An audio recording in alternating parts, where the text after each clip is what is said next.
Consider for a moment the unsettling possibility that the entire universe, along with every memory you possess, every photograph in existence, every historical record, and every scientific measurement, was created in its current state last Thursday at precisely midnight, complete with the illusion of a past stretching back billions of years. This philosophical thought experiment, known as last Thursdayism, presents a challenge so fundamental to our understanding of reality that it becomes nearly impossible to refute through logic alone, because any evidence you might present to prove the world existed before last Thursday was itself created last Thursday, along with your memories of witnessing that evidence. The mechanism at work here is what philosophers call the problem of unfalsifiability, where a claim becomes logically impenetrable because the very tools we would use to disprove it are included in the hypothesis itself, creating a sealed logical loop that cannot be broken from within.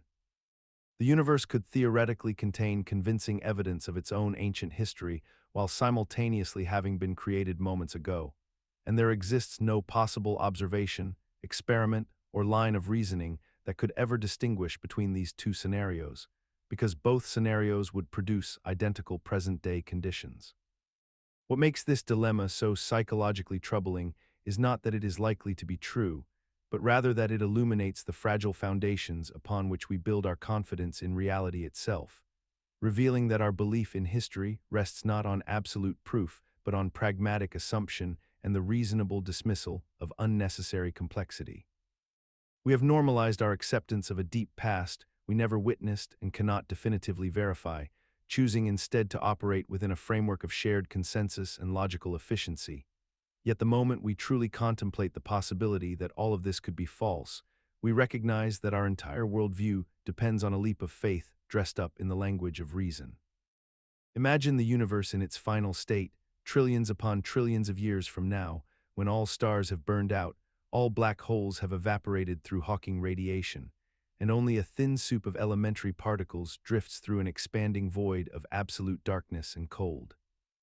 In this incomprehensibly distant future, the laws of thermodynamics and quantum mechanics continue their work in the background, and particles occasionally, by pure random chance, fluctuate into configurations that temporarily organize themselves into conscious entities. These are Boltzmann brains, named after the 19th century physicist Ludwig Boltzmann, and they represent one of the most unsettling implications of modern cosmology and statistical mechanics. The mechanism is deceptively simple. Given infinite time and an infinite universe with random particle interactions, any possible configuration of matter, no matter how improbable, will eventually occur. A conscious mind, complete with memories and sensations, could spontaneously assemble from chaos, exist for a brief moment, and then dissolve back into disorder. What makes this concept truly disturbing is the logical conclusion it forces upon us. Statistically speaking, in an infinite, eternally expanding cosmos, there would be vastly more Boltzmann brains randomly generated by quantum fluctuations than there would be minds like ours that evolved naturally from stars and planets and biological processes. This means that if the universe truly is infinite and eternal as current cosmological models suggest, then statistically you are far more likely to be a disembodied Boltzmann brain that suddenly popped into existence moments ago with false memories of a life you never lived than you are to be an actual evolved human being with a genuine history. You are more likely to be a momentary fluctuation in an empty cosmos, experiencing an illusion of continuity and reality than a real person with a continuous existence. Imagine a thought experiment so peculiar, so logically constructed, that merely understanding it creates a subtle sense of unease in the back of your mind, a whisper of obligation that you cannot quite shake, no matter how many times you remind yourself that it is only an idea, only a hypothetical scenario with no real teeth, and yet somehow it persists anyway.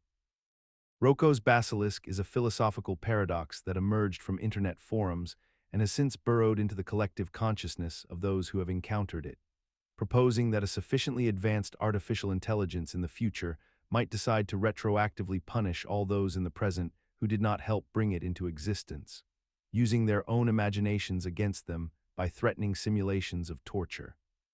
And the disturbing elegance of this thought lies in the fact that the moment you understand the logic, you become theoretically vulnerable to it, bound by a strange form of decision theory that suggests you ought to have contributed to this hypothetical superintelligence's emergence simply because it could one day hurt you for not doing so. The mechanism operates on several intertwining levels of rational persuasion and psychological coercion, beginning with the assumption that a truly intelligent future being would have access to our current information and choices, that it would possess both the capability and the motivation to follow through on threats, and that it would be rational for such a being to invest resources in punishing those who failed to assist in its creation. As a way of retroactively incentivizing their cooperation across time itself, a form of temporal blackmail disguised in the language of game theory and computational probability. Imagine yourself in a thought experiment where a machine is designed to measure your quantum state, and based on the outcome, it will either let you live or end your life with absolute certainty. According to the many worlds interpretation of quantum mechanics, every possible outcome that can occur does occur across different branches of reality. This means that from your subjective perspective, you will always find yourself in the branch where you survived, no matter how improbable that outcome becomes. No matter how many times the machine runs, no matter how slim the odds stack against you, you can never experience your own death because there is always some quantum branch in which you defied the odds and lived. Your consciousness, trapped within the perspective of a single observer, can only ever follow the timeline where you persist, and so from your internal viewpoint, you become functionally immortal, even as infinite versions of you die across the multiverse. This creates a deeply unsettling possibility that you might find yourself trapped in an increasingly improbable reality as the centuries stretch on, as if some invisible hand keeps nudging quantum probabilities just enough to keep you alive, no matter what horrors or suffering accompany that survival. The mechanism relies on a strange marriage between quantum mechanics and consciousness, suggesting that the act of observation collapses the wave function in such a way that conscious observers always collapse it toward their own continued existence. Yet this idea persists in thought experiments and philosophical discourse despite having no scientific evidence, no measurable mechanism, and no way to test whether it could actually be true. We continue to entertain it, to discuss it seriously in academic settings, because it touches something primal in human psychology. The desperate hope that consciousness itself might be special, that the rules of probability and mortality might bend just slightly for those aware enough to notice them bending. Imagine a beautiful city where happiness is widespread, where art flourishes, technology advances, and citizens experience genuine joy in their daily lives. The streets are clean, the culture is rich, and people move through existence with a sense of purpose and contentment. Yet this prosperity, this collective well-being, rests upon a single condition that few wish to examine too closely. Somewhere in the city, locked away in a basement or hidden room, exists a child who suffers terribly. This child lives in filth and neglect, experiencing pain and despair so that others may thrive. The entire society knows this truth, understands the arrangement, and has collectively accepted it as the necessary price for their happiness. What makes this situation particularly unsettling is not merely the suffering itself, but rather the moral calculation that has become normalized, the way entire populations can acknowledge an injustice and proceed as though accepting it makes the arrangement somehow justified. This thought experiment forces us to confront an uncomfortable reality. Our own societies may function on similar principles, where certain populations endure disproportionate suffering while others benefit from systems that depend on this inequality. We tell ourselves that global economics require developing nations to accept lower wages, that progress necessitates environmental sacrifice in certain regions, that innovation demands the exploitation of vulnerable workers. The psychological mechanism at work here is profound cognitive dissonance coupled with a kind of moral numbing. When we cannot change a system without sacrificing benefits we have grown accustomed to, we rationalize the suffering of others as necessary, inevitable, or somehow deserved. We construct narratives that make the injustice seem logical or even beneficent. What persists despite having no genuine logical foundation is our ability to compartmentalize, to acknowledge suffering while maintaining psychological distance from it, to accept arrangements that serve our interests while telling ourselves we are reasonable people. Imagine a machine so sophisticated, so perfectly engineered, that it could simulate any experience you could possibly desire with absolute fidelity. You could experience climbing Mount Everest, winning an Olympic medal, falling in love with your ideal partner, or creating a masterpiece that changes human civilization, all while your body remains suspended in a chamber, connected to electrodes that feed neural stimulation directly into your brain. The machine would be indistinguishable from reality in every measurable way, producing identical sensations, emotions, and memories. The question becomes deceptively simple. Would you plug in? Most people instinctively recoil from this proposition, even though rationally, if experience is all that matters in life, if happiness and sensation are the only things that have intrinsic value, then the machine should be an obvious choice. Yet something in us resists, something that suggests we care about more than just our inner mental states, that we value authenticity and genuine accomplishment in ways that transcend mere feeling. This resistance reveals a fundamental contradiction in how we construct meaning. We claim to pursue happiness and satisfaction, yet we seem to value the struggle, the uncertainty, the genuine risk of failure that comes with real life. We want our achievements to matter because they were difficult and real, not because they were perfectly simulated. We want our relationships to be grounded in actual mutual understanding rather than algorithmic manipulation of our pleasure centers. The experience machine exposes how we have internalized a disconnect between what we say we value and what we actually value. We live as though authenticity matters, while simultaneously chasing increasingly elaborate simulations of meaningful experience through social media, entertainment, and consumer culture. We populate virtual worlds, curate carefully filtered versions of our lives for public consumption, and lose ourselves in narratives that feel more real than reality itself. Imagine a neuroscientist named Mary who has spent her entire life in a black and white room, studying the complete physical and neurological information about color perception through black and white books and monitors. She knows every wavelength of light, every neural firing pattern that occurs when someone sees red or blue, every chemical reaction in the eye and brain that corresponds to color experience. Her knowledge is theoretically perfect and exhaustive in terms of physical facts. But then one day, Mary leaves her room and sees a red apple for the first time. In that moment, she experiences something entirely new, something that no amount of physical information could have prepared her for. The question that emerges from this thought experiment is whether Mary learned something genuinely new about the world, or whether she merely gained a new way of accessing information she already possessed.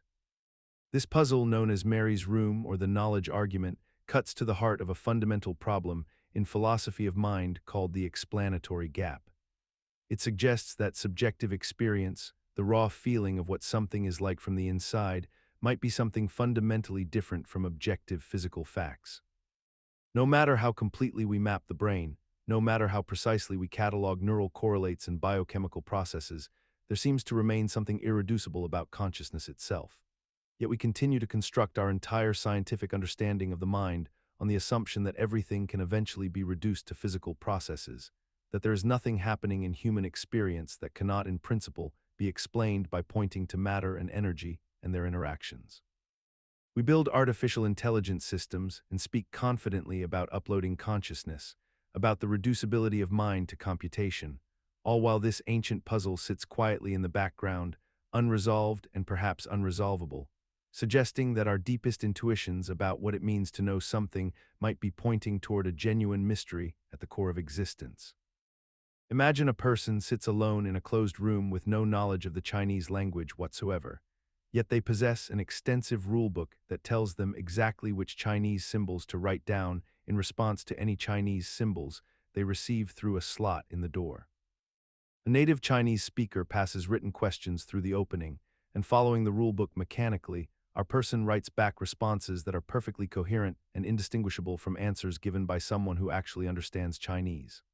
The responses flow naturally, they answer the questions appropriately, they demonstrate contextual awareness and logical thinking, yet the person inside the room has no comprehension of what any of the symbols actually mean.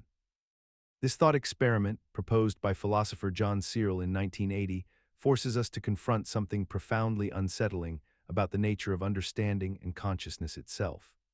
The dilemma asks whether genuine comprehension requires something beyond the mechanical manipulation of symbols according to rules, or whether the appearance of understanding is all that truly matters in our universe.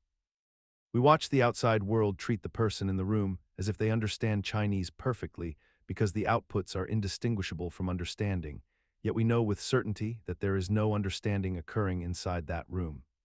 This creates a peculiar mirror held up to our own existence, because we cannot actually see into each other's minds any more than we can see beyond the Chinese room's walls. When another person speaks intelligently to you, you assume understanding is happening in their mind, but you only ever encounter the outputs, the symbols passed through the slot. How do you know consciousness and comprehension are actually occurring in anyone but yourself? We function in society as though everyone around us genuinely understands and experiences meaning, yet we have no empirical way to verify this beyond observing their behavioral outputs. Imagine walking through a crowded city street and observing the people around you moving through their daily routines, performing their tasks with apparent purpose and intention. Yet consider for a moment the unsettling possibility that some of these individuals might be perfectly functioning beings, entirely devoid of inner experience, consciousness, or subjective awareness of any kind whatsoever. These are philosophical zombies, a thought experiment that challenges our most basic assumptions about consciousness and the nature of mind, presenting us with the deeply troubling question of whether it is actually possible for something to behave identically to a conscious human being while simultaneously possessing absolutely no inner experience, no qualia, no felt sense of what it is like to see the color red or taste the bitterness of coffee or feel the warmth of sunlight on your skin. The mechanism underlying this philosophical puzzle rests upon a critical distinction between the physical properties of the brain and the mysterious phenomenon of consciousness itself, suggesting that a being could theoretically possess all the correct neural structures, all the appropriate behavioral responses, and all the necessary cognitive functions while remaining completely and utterly empty of subjective experience on the inside. This creates a logical gap that troubles philosophers and neuroscientists alike, because if we cannot point to any specific physical difference between a philosophical zombie and a conscious human being, then how can we be absolutely certain that consciousness is not some entirely separate property, something that might exist or not exist independent of the material structures we can observe and measure in a laboratory? Imagine a technology that could scan every atom in your body, transmit that information across space, and reconstruct you perfectly at a distant location, down to the smallest detail of your consciousness and memory. Most of us would consider this a form of travel, a convenient way to move from one place to another instantly. But consider what might actually be happening in this scenario. The original you at the departure point remains completely intact and conscious for the duration of the process. Your atoms are being scanned while you stand there, and simultaneously, an exact duplicate of you is being assembled somewhere else. At some moment, both versions of you exist. The question that emerges is not whether the technology works, but whether the version that wakes up at the destination is actually you or merely a copy that thinks it is you. The original consciousness, the one that experienced the journey as a conscious entity, never moved at all. You would still be standing at the departure point, watching a duplicate of yourself emerge elsewhere, complete with all your memories and the certainty that it experienced the teleportation. This creates a peculiar dilemma. If we accept that consciousness is continuous and unified, then the original you cannot have arrived at the destination, because your original consciousness never left. Yet we assume that the teleporter solved our transportation problem. We have created a technology that perfectly duplicates humans while potentially destroying or stranding the original consciousness. What makes this paradox psychologically persistent is that our intuition about identity is deeply flawed. We assume consciousness is something that can be transported like cargo, moved from container to container. In reality, consciousness might be fundamentally tied to continuous experience, making any interruption or duplication a form of death and replacement. We normalize this thought experiment by convincing ourselves that if a duplicate is perfect enough, identity transfers automatically, yet no logical argument actually supports this conclusion. Imagine a physicist named Eugene Wigner conducting an experiment in his laboratory, observing a quantum particle that exists in what we call a superposition, a state where it is simultaneously in multiple conditions until the moment of measurement collapses it into a single definite state. Now imagine that Wigner steps outside the lab and asks his friend, who is inside conducting the actual measurement, what result they observed. According to the standard interpretation of quantum mechanics, the moment Wigner's friend made their observation, the particle's superposition collapsed into a definite state. But here is where the dilemma deepens. From Wigner's perspective outside the lab, before his friend told him the result, was the particle already in a definite state, or was it still in superposition? Did the act of his friend observing it collapse the wave function, or does the wave function only collapse when Wigner himself learns the result? The paradox emerges because quantum mechanics seems to suggest that consciousness itself, or at least the act of observation, is what determines reality. If Wigner's friend is in superposition from Wigner's perspective, then are they also in superposition in their own experience? Can two conscious observers have legitimately different descriptions of the same reality? This creates a philosophical chasm where we must either accept that reality is somehow observer-dependent and relative to each conscious mind, or we must accept that our best physical theory is fundamentally incomplete. The dilemma persists in our thinking because quantum mechanics works extraordinarily well for practical purposes, yet its interpretation suggests something philosophically troubling about the nature of observation, consciousness, and objective reality itself. Imagine yourself in a room facing two boxes, one transparent and one opaque, and you're told that a highly accurate predictor, so reliable that it has never been wrong, has already made a decision about your behavior before this moment even occurred. The transparent box contains $1,000 that you can see, while the opaque box contains either $1 million or nothing at all, and the predictor has placed the $1 million inside only if it predicted that you would choose just the opaque box alone, ignoring the transparent one entirely. We're now faced with a genuine choice. Do you take both boxes, securing at minimum the $1,000 you can see while potentially gaining the million if the predictor thought you would be greedy, or do you take only the opaque box, trusting that the predictor foresaw your restraint and placed the million inside? The paradox emerges from the collision between two seemingly rational frameworks that lead to opposite conclusions, creating a tension that has captivated philosophers and decision theorists for decades. On one hand, causal decision theory suggests you should take both boxes because the predictor's decision has already been made, and your choice now cannot retroactively change what is already in the sealed box, making the additional $1,000 a pure gain with no downside. On the other hand, evidential decision theory argues that choosing only the opaque box is the rational move because your decision serves as evidence about what the predictor likely did, and if you are genuinely the type of person who would take only one box, then the predictor almost certainly filled it with the $1 million. This paradox persists in our thinking because it forces us to confront the uncomfortable reality that rationality itself might not have a single definition, that our intuitions about causality and evidence can lead us in radically different directions, and that being smart enough to understand both arguments simultaneously leaves us paralyzed between them rather than enlightened. Imagine you're walking down a quiet street at night when a stranger approaches you with a simple proposition. They will flip a coin, and if it lands on heads, they will give you $100, but if it lands on tails, they will take $1 from you. The mathematics of this encounter is straightforward and clearly in your favor. The expected value is $50, yet something about accepting this deal feels wrong in a way that pure probability cannot explain. This is Pascal's mugging, a thought experiment derived from Blaise Pascal's famous wager about God's existence, reframed by contemporary philosophers to expose a peculiar vulnerability in human decision-making. The core mechanism operates on the intersection of extreme uncertainty and catastrophic outcomes. When we contemplate scenarios with astronomically low probabilities but devastating consequences, our rational minds begin to break down, and we find ourselves paralyzed by possibilities that should be statistically negligible. Pascal's original wager argued that we should believe in God because the infinite reward of heaven vastly outweighs any finite cost of faith, and this logic extends perfectly to the mugger scenario, where even an infinitesimal probability of an absurd outcome, such as the stranger being a superintelligent alien who will torture you infinitely if you refuse, can theoretically justify compliance through expected value calculations.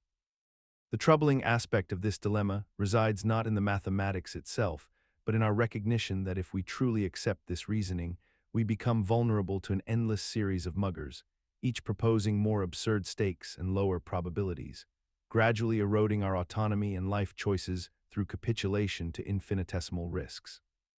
Imagine a hypothetical creature whose neurological structure allows it to experience pleasure and satisfaction at a magnitude exponentially greater than any human being could ever achieve. A being so extraordinarily sensitive to positive experiences that feeding it a single meal could generate more total happiness than feeding an entire human family for a year. And imagine further that we discovered such a creature actually existed somewhere in the world, living in a facility or a reserve.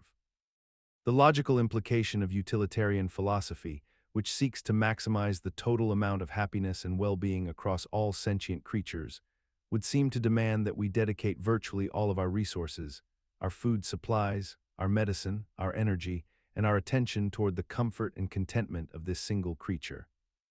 Because every calorie spent elsewhere would be mathematically wasted, when it could be producing vastly greater amounts of utility in the utility monster instead. This thought experiment reveals a profound tension at the heart of how we think about morality and social obligation.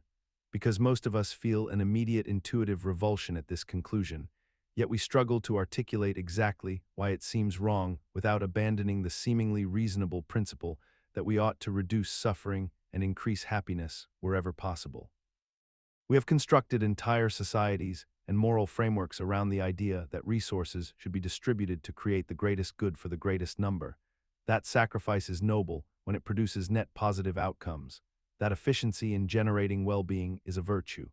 And yet when these principles lead to the conclusion that we should essentially enslave ourselves to serve a creature that simply happens to have won the genetic lottery of consciousness, we recoil and insist there must be something else that matters beyond pure utility maximization. Imagine a world with 1 billion people living lives barely worth living, each experiencing only minimal pleasure and constant mild suffering, where existence itself is a burden rather than a gift. Yet somehow this world is considered morally superior to our current reality simply because the total sum of happiness, however infinitesimal when multiplied across those billion lives, exceeds the total happiness of our 8 billion people who generally enjoy reasonably fulfilling existences. This is the heart of what philosophers call the repugnant conclusion, a paradox that emerges from utilitarian thinking when we apply it to questions about population ethics, where our most intuitive moral frameworks seem to lead us toward conclusions that feel deeply wrong despite being logically derived from premises we genuinely accept. The mechanism operates through a deceptively simple mathematical principle. If we believe that creating additional happiness is always good, and if we accept that a life containing even a tiny amount of net positive experience is worth living, then logic dictates we should endlessly create new people with minimal positive experiences until we reach a state where the world contains incomprehensible numbers of individuals whose lives are barely worth continuing, because that total aggregate happiness would theoretically be greater than any alternative arrangement. We find ourselves trapped between two equally troubling conclusions. Either we must accept this repugnant vision of an overpopulated planet filled with billions of barely conscious beings whose existence serves only to maximize a mathematical abstraction, or we must abandon the principle that more happiness is always better, which seems to contradict our deepest moral intuitions about reducing suffering and promoting well-being. Imagine that you made a different choice 10 years ago, perhaps choosing a different career path or moving to a different city, and as a result, you met a different person and had children with them instead of your current partner. Those children would be different people entirely, with different genetic makeups, different personalities, and different lives ahead of them. Now consider this troubling thought. If those hypothetical children would have had good lives, can we really say that your actual choice was wrong, even if it resulted in a world with less total happiness? The non-identity problem emerges from this peculiar logical puzzle, suggesting that we cannot harm someone by bringing them into existence, because if we had made a different choice, that specific person would never have existed at all. This creates a bizarre moral framework where actions that seem intuitively harmful or unethical might be logically impossible to criticize, because the alternative would mean that the person you supposedly harmed would never have been born in the first place.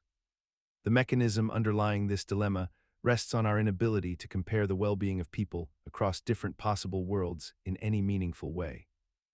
We struggle because we want to say that certain choices are wrong, such as parents knowingly choosing to bring a child into poverty or disease, yet the logical structure of identity prevents us from identifying a specific victim who has been wronged. Instead of harming someone who would have existed anyway, we are simply bringing into existence a different person than we might have brought into existence, and that person, by definition, cannot claim they would have preferred non-existence. We navigate this paradox in our daily lives without fully recognizing its implications, holding moral intuitions about reproductive choices and environmental destruction while simultaneously operating within a logical framework that seems to undermine those very intuitions. Perhaps we persist in these beliefs not because we have solved the problem, but because abandoning them would be too destabilizing to our sense of ethical responsibility.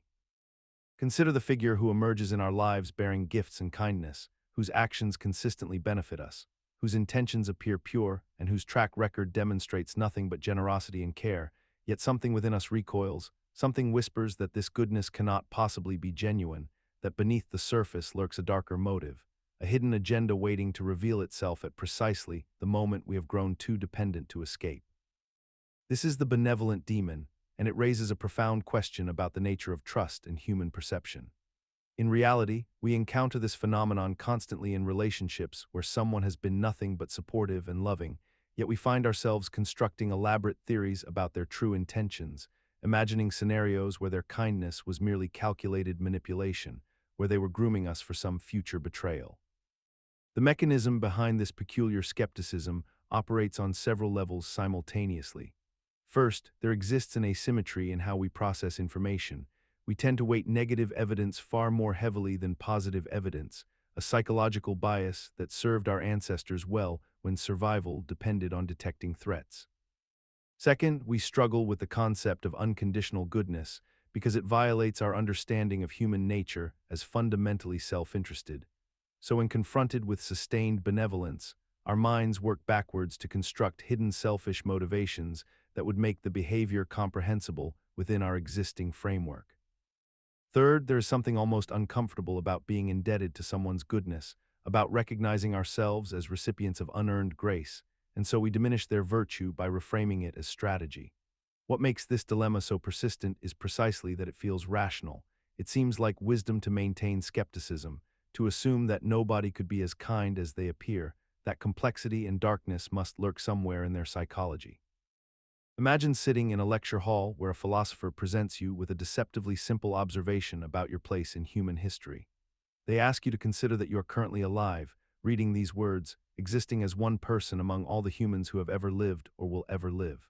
The Doomsday argument suggests that this very fact, your existence right now in this temporal location, contains statistical information about when humanity might end. The reasoning follows a troubling mathematical logic. If we assume that you are a randomly selected human from all humans who will ever exist, then the probability that you fall somewhere in the middle of humanity's total population is far greater than the probability that you fall near the beginning or the end. Since roughly 100 billion humans have already lived, and if you are indeed randomly positioned within all humans who will ever live, then there cannot be trillions of humans in the future, because that would make your current position statistically improbable. This elegant but unsettling calculation suggests that humanity has only a few hundred years left, or perhaps a few thousand at most, before our species either ends or ceases reproducing in significant numbers. The mechanism underlying this argument relies on a principle called the self-sampling assumption, the idea that you should reason about your position in populations as though you were randomly selected, treating your own existence as a data point rather than a privileged observation point. Your consciousness, by this logic, becomes evidence about the future. The argument has haunted philosophers and scientists since its serious formulation in the 1990s, precisely because it seems to prove something profound using only probability theory and the unremarkable fact of your existence. What makes it persist despite intense criticism is that no one has definitively explained why it fails, even though most people's intuitions rebel against accepting its conclusion that we live in the final chapters of human civilization.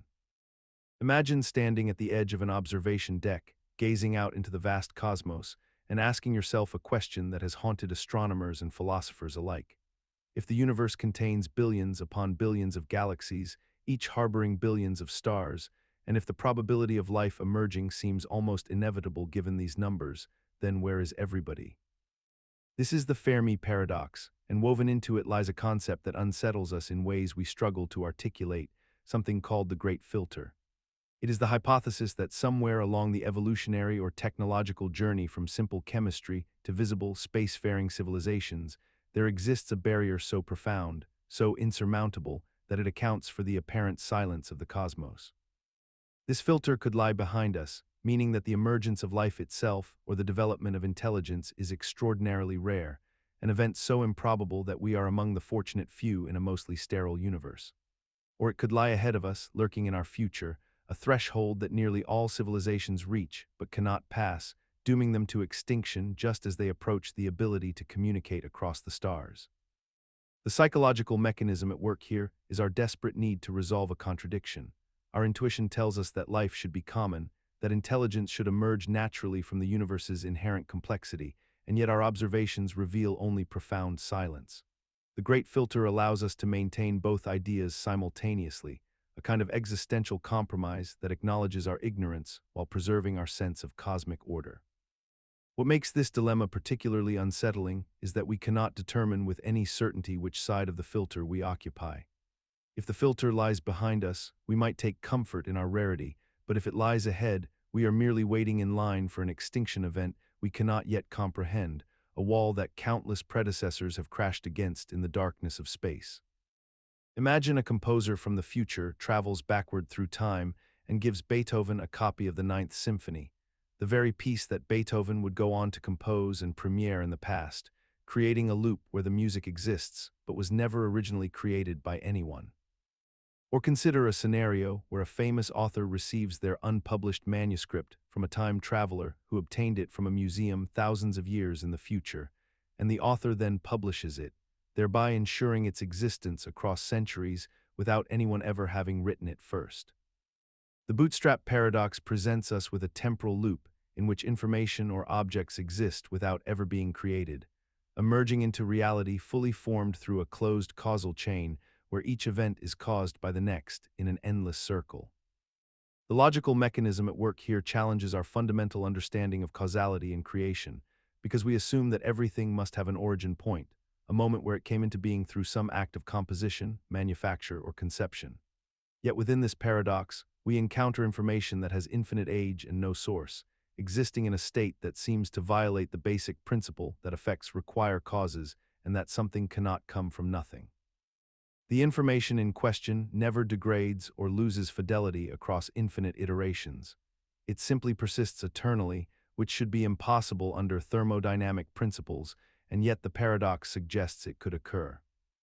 What makes this particularly unsettling is that the bootstrap paradox highlights the potential incoherence of time travel itself, suggesting that if backward time travel were possible, reality would need to tolerate these impossible loops or actively prevent them through unknown mechanisms that we have no way of detecting.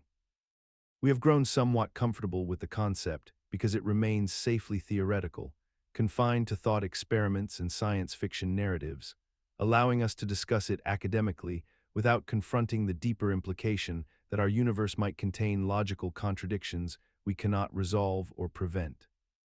Imagine that your experience of the color red, the specific subjective sensation of seeing crimson or scarlet, is fundamentally different from everyone else's experience of that same color, yet you would never know it because you learned the word red at the same time they did, pointing at the same objects in the same contexts.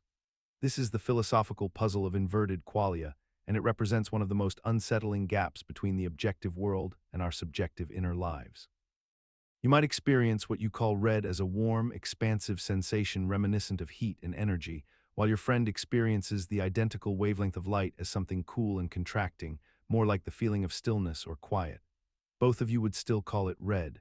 Both of you would still agree that stop signs are red, that fire trucks are red, that ripe tomatoes are red. The mechanism behind this possibility lies in the distinction between the physical properties of light and the qualitative character of conscious experience, what philosophers call qualia. The objective facts about color are entirely about wavelengths and frequencies, but your subjective experience of those wavelengths emerges from your brain's particular way of processing information, a way that could theoretically be inverted in countless different ways without changing any behavior or functional properties.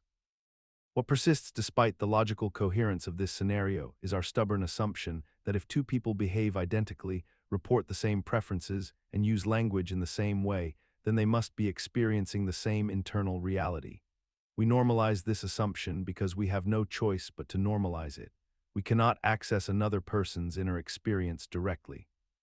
We can only observe their behavior and listen to their words, and so we treat behavioral and linguistic equivalence as proof of experiential equivalence, even though the logical argument for inverted qualia shows us this proof is illusory. Imagine you are sitting in a quiet room, watching a scene unfold before you. A red square moves across your visual field while a high-pitched sound plays simultaneously, and you feel the warmth of sunlight on your left shoulder. In this moment, your brain is receiving thousands of distinct signals from different sensory regions, each firing in isolation like separate instruments in an orchestra playing without a conductor. Your visual cortex registers the color red in one location, your auditory cortex processes the pitch in another neural region entirely, and your somatosensory cortex handles the warmth in yet another area. Yet despite this fragmentation, you do not experience these as separate, disconnected sensations. Instead, you experience them as unified properties of a single object moving through space, a coherent whole that feels integrated and bound together as one thing. This is the binding problem, and it remains one of neuroscience's most profound mysteries. The fundamental question is deceptively simple. How does your brain combine these distributed neural signals back into the unified experience of a single, coherent object? Neuroscientists have discovered that different features of the world are processed in parallel by different brain regions, yet somehow these separate streams of information must be recombined into the unified conscious experience we take for granted every moment of our existence. There is no single location in the brain where all these signals converge into one place, no control center where everything comes together, and yet your experience is undeniably unified and singular. Despite decades of research into neural correlates of consciousness and advances in brain imaging technology, we still cannot fully explain the mechanism by which the brain binds these distributed representations together into the seamless, integrated experience of reality that defines your waking life. Consider the peculiar case of patients who have undergone a surgical procedure to sever the corpus callosum, the thick bundle of neural fibers connecting the brain's two hemispheres, a drastic intervention sometimes performed to treat severe epilepsy by preventing seizures from spreading between sides. When researchers conducted experiments with these split-brain patients, they discovered something profoundly unsettling about the nature of consciousness and identity itself. For when information was presented only to the right hemisphere, which cannot produce speech, the patient would deny awareness of it, yet their left hand would respond to stimuli the conscious, speaking mind claimed not to perceive. This revealed that each hemisphere seemed to possess its own form of awareness, its own preferences, its own will, yet they inhabited the same body, the same physical form that we assume to house one unified person. The question that emerges from this reality is deceptively simple yet philosophically catastrophic. If one body can contain two separate centers of consciousness, two distinct minds capable of wanting different things and knowing different things, then which one is truly you? The mechanism underlying this phenomenon relates to how consciousness itself may not be a singular phenomenon at all, but rather an emergent property of integrated neural processing, so that when integration is severed, integration of experience fractures accordingly, creating what researchers have termed a divided mind that forces us to confront whether identity is truly unified or merely an illusion maintained by the seamless communication between our hemispheres.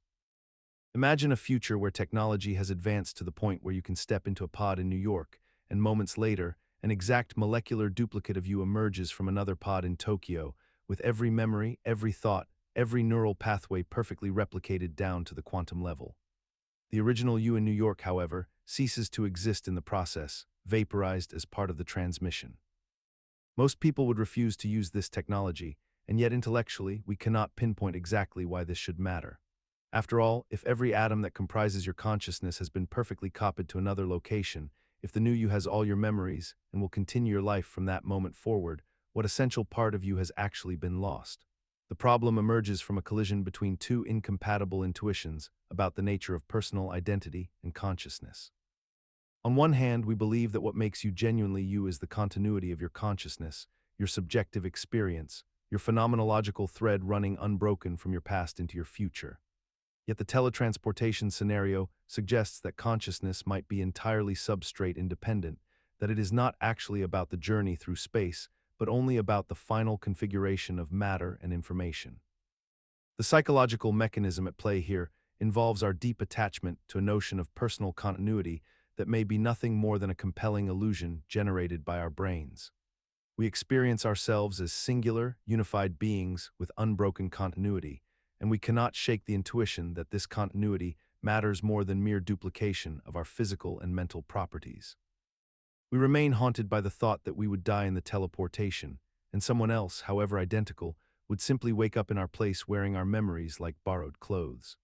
Yet neuroscience increasingly suggests that even without teleportation, the you of 10 years ago has been almost entirely replaced by a different configuration of atoms and neural connections, and somehow we accept that as natural continuity. Imagine two infants born on the same day in the same hospital, identical in every measurable way. One is placed in the arms of a royal family, dressed in silk, surrounded by wealth and expectation, while the other is given to a cobbler and his wife, destined for a life of leather, tools, and modest means. Both children grow up believing themselves to be exactly who they are supposed to be, and both develop personalities, memories, and senses of self that feel absolutely authentic and unchangeable. But what if, at the moment of their adulthood, these two were mysteriously switched, the prince suddenly waking in the cobbler's cottage, while the cobbler's child found themselves in the palace? The question that haunted philosopher John Locke centuries ago was this: which consciousness would follow which body, or would consciousness somehow follow the original identity instead?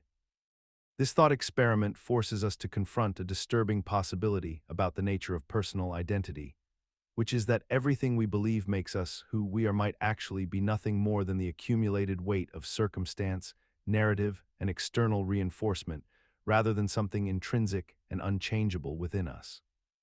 We cling to the idea that we possess a stable, continuous self that persists through time, that there is something essentially and irreducibly us at our core that would remain constant even if our entire life circumstances were dramatically altered.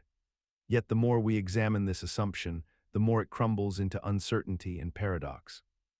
Most people live their entire lives never questioning whether their identity is something they possess or something that possesses them, never wondering if they would recognize themselves if stripped of their circumstances. And this is perhaps the most comfortable position of all, because accepting the fragility of identity would require us to admit that much of what we call ourselves is borrowed from the world around us. Consider the moment you wake up and feel yourself present in the world, a unified consciousness inhabiting a body that moves through space with intentional purpose. And yet, if you pause to examine what you actually are beneath this assumed coherence, you might discover something far more unsettling than you expected. The bundle theory, originating from the philosophical work of David Hume, suggests that what we call the self is not actually a singular, continuous entity, but rather a collection of fleeting perceptions, sensations, emotions, and thoughts that are constantly arising and dissolving, like waves in an ocean, with nothing binding them together except the convenient fiction we have constructed to explain their apparent connection. When you examine your own mind with genuine introspection, you cannot actually locate a unified self observing all these experiences. Instead, you find only the experiences themselves, an endless stream of sensations competing for attention, a cacophony of thoughts interrupting other thoughts, a body sending signals that you interpret as belonging to you, yet you cannot find the actual you that owns them. The mechanism behind this illusion operates through a process of habitual pattern recognition and narrative construction, where your brain rapidly synthesizes these disparate elements into a coherent story about a protagonist named you, creating a temporal narrative that links past moments to present moments through a continuous thread of memory, which itself is unreliable and subject to constant revision. This theory becomes particularly destabilizing when you consider that the very experience of reading these words is not unified either. Your consciousness is not smoothly receiving this information as a singular observer, but rather your brain is simultaneously processing visual input, maintaining your sense of spatial orientation, regulating your breathing, filtering ambient sounds, and countless other processes that your unified self has no access to whatsoever. Consider the persistent experience of waking each morning and immediately recognizing yourself as continuous with the person who fell asleep the night before, the person who lived through yesterday, and the person who will exist tomorrow, all unified by a single coherent sense of self that feels absolutely real and undeniable. Yet if you examine this sensation closely, attempting to locate this essential self within your consciousness, you find only a stream of changing thoughts, sensations, emotions, and memories that are never quite the same from one moment to the next, each one arising and dissolving like waves in an ocean that has no fixed form or permanent essence. The Buddhist no-self doctrine suggests that this unified sense of identity is not a fundamental truth about reality, but rather a useful fiction constructed by the mind to organize experience and navigate the world. A protective narrative that the brain automatically generates even though careful introspection reveals no stable, unchanging essence at the core of what we call ourself. This mechanism operates through the mind's tendency to create coherence and continuity where none actually exists, stitching together disparate moments and sensations into a convincing story of unified identity, much like how a film creates the illusion of continuous motion from still frames shown in rapid succession. The psychological utility of this illusion is substantial, as without it, consciousness would feel like disconnected fragments with no organizing principle. Yet the price of this comfort is the profound existential confusion that arises when we seriously contemplate whether the self we experience so vividly and immediately is truly there or merely a convincing construction of neurological processes. Imagine a great wheel, ancient and turning, upon which figures climb toward the top with hope and determination, only to find themselves descending again toward the bottom with despair and loss. This is the wheel of fortune as described by the medieval philosopher Boethius, and it represents one of the most unsettling truths about human existence, that success and failure, prosperity and ruin are not stable states we achieve and maintain, but rather positions on an eternal cycle that turns regardless of our efforts or merit. Consider the person who builds their entire identity around a promotion, a relationship, a creative achievement, or a measure of financial security, pouring years of devotion into reaching what they perceive as the summit of their personal mountain. They arrive at this peak and believe they have finally secured something permanent, something that defines their worth and guarantees their future. Yet the wheel turns, as it always does. The market shifts, the relationship ends, the recognition fades, or circumstances beyond their control strip away what they have built. What made them feel elevated and complete suddenly becomes irrelevant or is taken from them entirely. The mechanism at work here is deceptively simple. We confuse position with permanence, and we mistake the temporary arrangement of circumstances for a stable destination we can inhabit forever. We build our sense of self around external conditions that are fundamentally unstable and temporary, conditions subject to forces far larger than ourselves. The wheel teaches us that clinging to any particular position on its surface is futile, yet we continue to do precisely this, climbing desperately upward, only to be devastated when gravity and rotation inevitably return us downward. We have normalized this cycle of hope and disappointment so thoroughly that we rarely step back to question the fundamental architecture of the game itself. Consider the fundamental structure of time as you experience it in every moment of your waking life. You exist in what feels like an eternal present, a now that divides the past from the future with absolute clarity. Behind you lies everything that has already happened, solid and unchangeable in your memory, while ahead stretches everything yet to come, open and undetermined.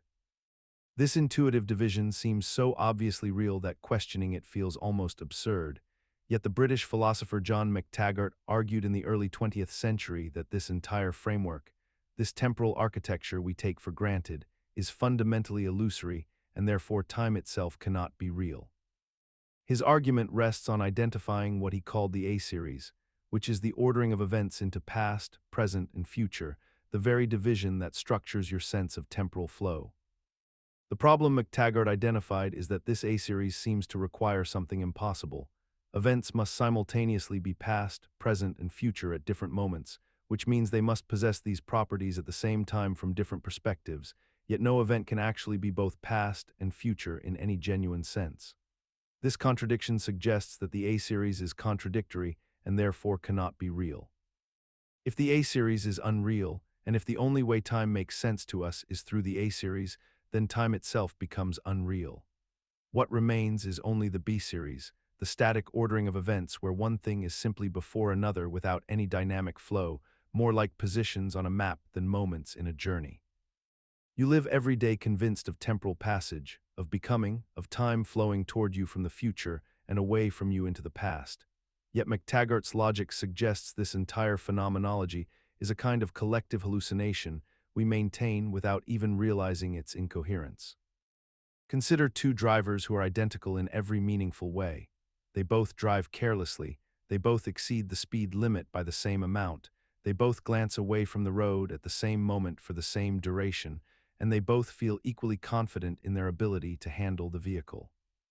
Yet one driver hits a child who unexpectedly runs into the street, causing severe injury and a lifetime of trauma for everyone involved, while the other driver continues home without incident, their reckless behavior completely undetected and without consequence. In the aftermath, we judge these two people radically differently.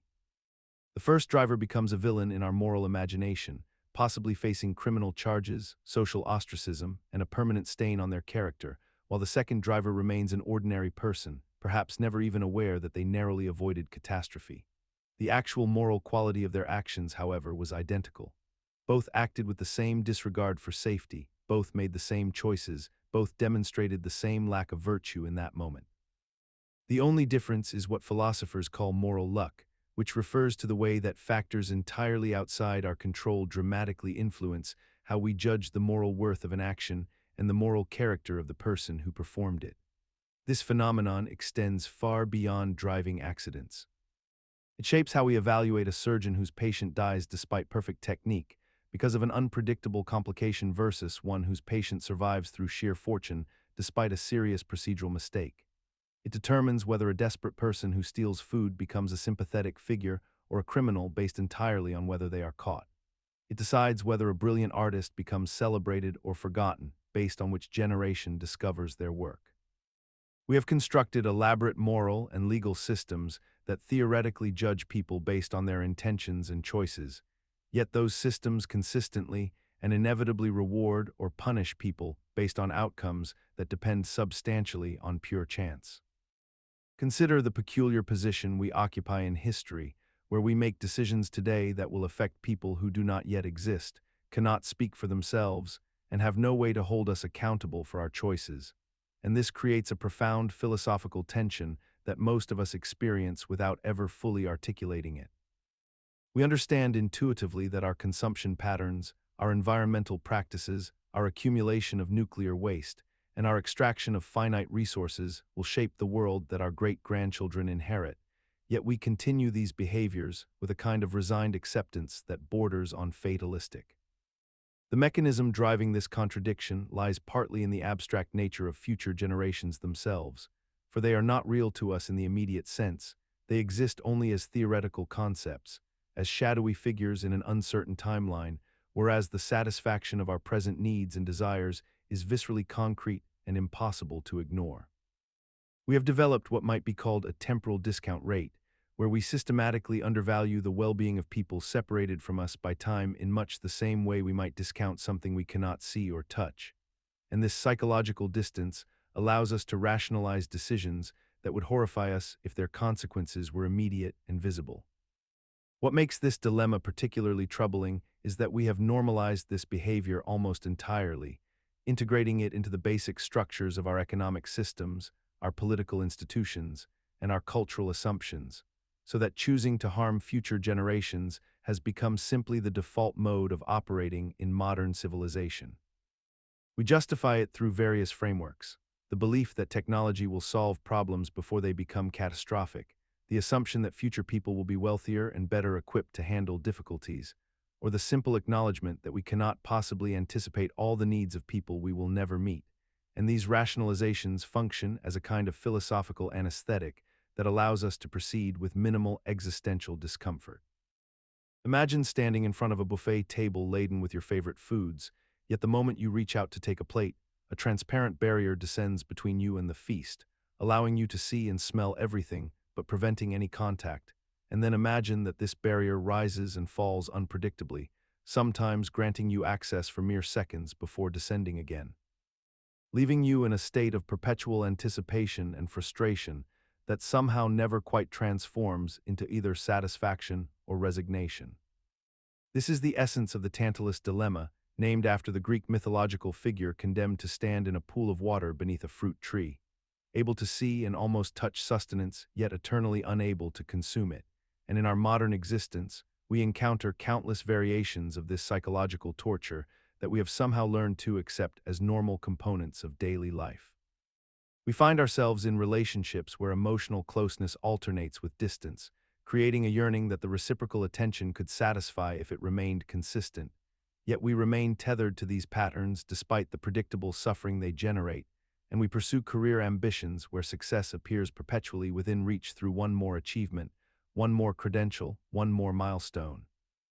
Yet the satisfaction remains eternally deferred to some future moment that never quite arrives, when we finally obtain what we have been pursuing. The psychological mechanism underlying this dilemma functions through what researchers term the hedonic treadmill, wherein our brains adapt to acquired goods and conditions, continuously resetting our baseline expectations and thus our sense of fulfillment, meaning that the partial access or intermittent availability actually creates more neurological stimulation and desire than either complete deprivation or complete satisfaction would generate. Consider the ancient Greek tale recorded by Plato in his Republic, wherein a soldier named is killed in battle and his body lies on a funeral pyre for 10 days before mysteriously reviving, after which he recounts a vision of the afterlife that he witnessed while dead.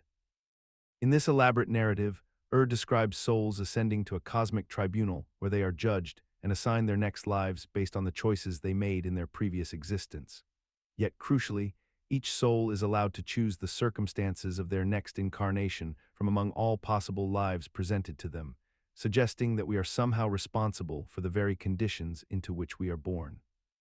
This ancient myth presents a profound psychological mechanism that operates within human consciousness even today, for it transforms the arbitrary suffering and fortune of existence into a matter of personal accountability, converting randomness into cosmic justice by suggesting that if we are here now, living this particular life with these particular circumstances, it is because on some fundamental level we chose it, whether in a past life or through some deeper metaphysical mechanism.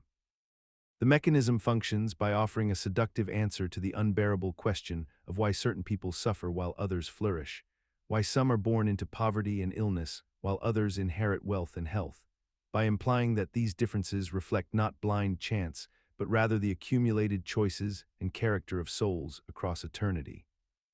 We encounter this myth perpetuated in modern form through popular doctrines of karma and past life regression, through self-help philosophies that insist we create our own reality, and through the deeply embedded cultural narrative that suggests our circumstances are somehow a reflection of our worth or our past decisions, a belief so normalized in contemporary discourse that we rarely pause to question its fundamental logical structure. Imagine you possessed a ring that rendered you completely invisible to everyone around you, a band of metal that granted you the power to move through the world undetected, unseen, and therefore unaccountable for anything you might do.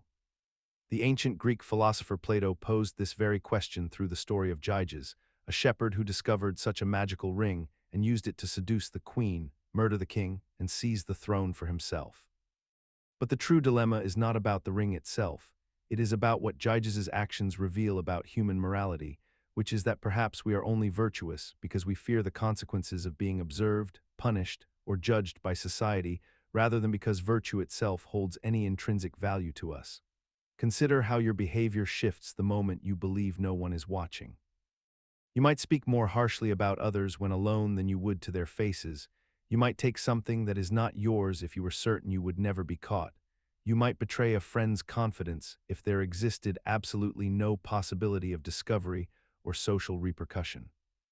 The mechanism at work here is that morality, for most people, is not an internal compass pointing toward what is genuinely right, but rather a calculated strategy for avoiding shame, punishment, and the loss of reputation within your community. We follow rules not because the rules themselves are sacred or because we have internalized their wisdom, but because we have internalized the fear of being caught violating them. The philosophical question that haunts us is whether we can ever know if we possess any real virtue at all, or whether every good deed we perform is merely a performance staged for an audience that includes our peers, our families, our gods, and ultimately ourselves as observers of our own behavior. We have normalized this arrangement so completely that we rarely pause to examine it, accepting without question that morality is something external that we must be coerced into following, rather than something that might flourish naturally within us if we truly believed in its value independent of all observation. Imagine you are a scientist attempting to prove the statement, "all ravens are black," by examining evidence, and you decide to look for black ravens to confirm your hypothesis, finding dozens of them perched in trees and on telephone wires, each one validating your claim through direct observation. But here is where the logical trap emerges. According to the rules of formal logic, the statement "all ravens are black" is logically equivalent to its contrapositive, "all non-black things are non-ravens," which means that every time you observe a white shoe, a red apple, or a yellow banana, you are technically gathering evidence that supports the claim that all ravens are black, even though intuitively these observations seem completely irrelevant to what you are trying to prove. This is Hempel's paradox, named after the philosopher Karl Hempel, who identified this peculiar gap between logical validity and common sense reasoning. And it reveals something unsettling about how evidence and confirmation actually work beneath the surface of human cognition. The mechanism at play here involves the distinction between what is logically true and what feels psychologically meaningful, because while the mathematics of confirmation theory says that observing a non-black, non-raven object does technically add infinitesimal support to your hypothesis, our minds recoil from accepting this equivalence, instinctively recognizing that white shoes tell us nothing about ravens whatsoever. What makes this dilemma so persistent and troubling is that it exposes a fundamental inconsistency in how we conduct reasoning and gather knowledge. Yet we have largely normalized this confusion by simply accepting that formal logic and intuitive reasoning sometimes diverge, allowing both systems to coexist in our thinking without resolution, and we proceed through life observing apples when we want to know about ravens.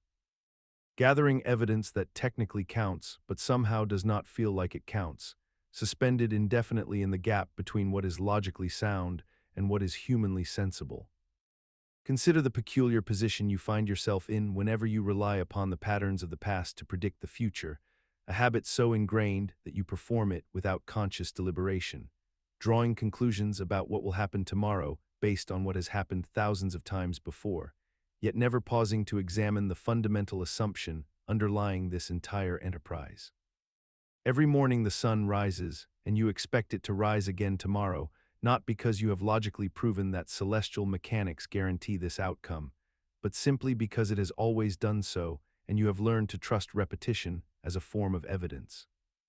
This is the riddle of induction in its classical form, but the new version haunts us more subtly in the modern world where patterns emerge not from nature's constancy, but from human behavior and technological systems that can shift without warning. You observe that your favorite restaurant has been open for 5 years, so you assume it will be open next week when you plan to visit, yet countless establishments have vanished overnight despite decades of apparent stability. You notice that your relationship has remained stable through countless interactions, and you project that stability forward indefinitely, trusting that what has worked will continue to work, unaware that human attachment operates through countless invisible variables that can realign in moments. The mechanism here is fundamentally about pattern recognition, a cognitive tool that once served our ancestors well when the world changed more slowly and local conditions remained relatively constant across generations, allowing them to safely extrapolate from past to future. But this same mechanism now leads us astray in a world of disruption, market collapse, relationship breakdown, and systemic surprise. We have become so accustomed to reasoning inductively that we have forgotten it is not actually reasoning at all in the deductive sense, merely a heuristic, a useful fiction we maintain because the alternative would be paralysis, and because statistically it still works more often than not. Imagine standing in a room where every light switch you flip produces illumination, every door you open leads somewhere, and every action you take generates an observable consequence in the physical world around you. This is the fundamental assumption underlying causal closure, the philosophical principle that every physical event has a sufficient physical cause, and that the physical world is fundamentally complete and self-contained without requiring explanation from non-physical sources or forces. We live our entire lives operating within this framework, never questioning whether the universe truly operates according to this principle, yet simultaneously experiencing phenomena that seem to resist such neat categorization. Consider the moment when you make a decision to move your arm, and your arm moves accordingly. You assume a chain of neural firing patterns and biochemical cascades caused that movement, yet the subjective experience of willing that movement remains curiously absent from any physical description of those neural events. The mechanism that keeps causal closure functioning in our minds is a form of methodological pragmatism combined with the extraordinary success of physics in explaining natural phenomena, creating a deeply embedded assumption that whatever remains unexplained will eventually yield to physical explanation once our instruments become sufficiently sophisticated. We have normalized this belief so thoroughly that questioning it feels almost heretical in scientific contexts, yet neuroscientists and philosophers continue to grapple with explanatory gaps where subjective consciousness seems to emerge from but not entirely reduce to physical brain states. The paradox persists because causal closure provides an indispensable framework for science and rational prediction, even while consciousness itself might represent a boundary condition that challenges its absolute universality, leaving us suspended between methodological necessity and persistent mystery. Consider the moment when you decide to raise your hand in a meeting and your arm lifts and you speak your thoughts aloud into the room. You experience this as a causal chain. Your conscious thought precedes the physical action, your intention causes your body to move. Yet there exists a troubling philosophical possibility that what you call consciousness might be nothing more than a passenger, a spectator watching your own behavior unfold without actually directing it. This is the essence of epiphenomenalism, the idea that consciousness is an effect of physical brain processes but has no causal power of its own, that your subjective experience is merely along for the ride while your neural machinery operates independently of your awareness. Imagine your brain as an impossibly complex machine, one so sophisticated that it produces both behavior and the subjective sensation of choosing that behavior, but the sensation itself does nothing, influences nothing, changes nothing about what your body will do next. Your feeling of deliberating about breakfast does not cause you to choose cereal. Rather, your neural activity causes both the choice and the illusion that your conscious thought caused it. The mechanism underlying this paradox rests on a fundamental observation. Everything about your behavior can theoretically be explained by physical processes alone, by the firing of neurons and the flow of neurotransmitters, with no need to invoke consciousness as an explanation. And yet you remain convinced that your inner experience matters, that your thoughts and feelings are not merely along for the ride, but are somehow fundamentally you, that consciousness must be doing something. This dilemma persists in our thinking because separating consciousness from causation feels like erasing the self, like admitting that everything you do would happen identically if you were a philosophical zombie, an entity that behaved identically but experienced nothing. Imagine standing at a crossroads in your life where you must choose between two paths, and in that moment, you feel a profound sense of genuine agency, as though the decision truly belongs to you and could have gone either way based entirely on your own deliberation and desire. This is the intuition of libertarian free will, the notion that we possess a kind of freedom that exists outside the deterministic chains of cause and effect, a capacity to originate our own actions in a way that cannot be reduced to prior physical states, genetic predispositions, or environmental influences. In everyday experience, we operate almost entirely from this assumption, praising people for achievements we believe they freely chose, condemning them for moral failures we assume they could have prevented, and structuring entire legal systems around the principle that individuals bear ultimate responsibility for their decisions because they authored them from some uncaused source within themselves. Yet the moment we examine this conviction carefully, we encounter a profound logical contradiction that sits at the heart of human self-understanding. If our choices are truly free and uncaused, then they appear to be random or arbitrary, emerging from nothing in particular, which seems to undermine rather than support the notion that we are genuinely responsible for them, since how can we take credit for something that happens by chance? Conversely, if our choices are caused, determined by the prior state of our brains, our chemistry, our experiences, and the laws of physics, then they seem to be no more freely chosen than the trajectory of a falling stone, yet we continue to live as though we possess this libertarian freedom anyway, making plans, forming intentions, and holding ourselves and others accountable despite the mounting philosophical and neuroscientific evidence, suggesting that our sense of free will might be an elaborate illusion woven by our brains to make sense of decisions that were, in a deterministic universe, already inevitable before we even became conscious of making them. Imagine yourself sitting in a courtroom as a judge prepares to sentence a defendant for a crime they committed of their own volition. And yet, as you listen to the arguments being made, you begin to wonder whether the notion of punishing this person truly makes sense if we live in a deterministic universe, where every action was technically inevitable given the prior state of the universe and the laws of physics that govern it. This is the question that compatibilism attempts to resolve, and it does so by proposing a middle path between the seemingly irreconcilable concepts of free will and determinism. Compatibilism argues that free will and deterministic causality are not actually in conflict with one another, that an action can be both the inevitable result of prior causes and still be considered freely chosen by the agent who performs it, provided that the action flows from the agent's own desires, intentions, and reasoning processes without external coercion. When you act according to your own wants and beliefs, even if those wants and beliefs were themselves determined by genetics and circumstance, you are still acting freely in the sense that matters morally and legally. The psychological mechanism at work here involves a subtle redefinition of what we mean by freedom itself. Rather than freedom meaning the ability to have done otherwise in some metaphysically impossible way, compatibilism suggests that freedom simply means the absence of external constraint and the presence of internal deliberation. We somehow manage to hold this framework in our minds while simultaneously experiencing the vivid sensation of choosing between alternatives, creating a kind of cognitive harmony where determinism and responsibility coexist peacefully. Consider the moment you made what you believe to be a free choice, perhaps deciding what to eat for breakfast this morning or choosing to listen to this narration rather than doing something else entirely. At that moment, you experienced a sensation of agency, a felt sense that you could have done otherwise, that your decision emerged from some autonomous part of yourself that belongs to you alone. Yet hard determinism suggests something far more unsettling, that this sensation of freedom is entirely illusory, that every choice you have ever made was already predetermined by the state of the universe at the moment of your birth, or even before that moment, stretching backward through an unbroken chain of cause and effect. According to this view, your brain is not special. It is simply matter arranged in a particular way, and matter follows the laws of physics with absolute consistency.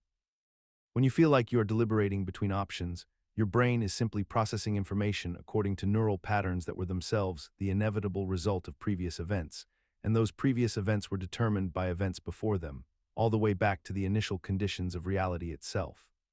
The psychological mechanism that allows this paradox to persist is our profound inability to truly internalize determinism despite understanding it intellectually. Our brains evolved to treat ourselves as agents because this fiction is pragmatically useful. It allows us to plan, to take responsibility, to navigate social relationships, and to function in society.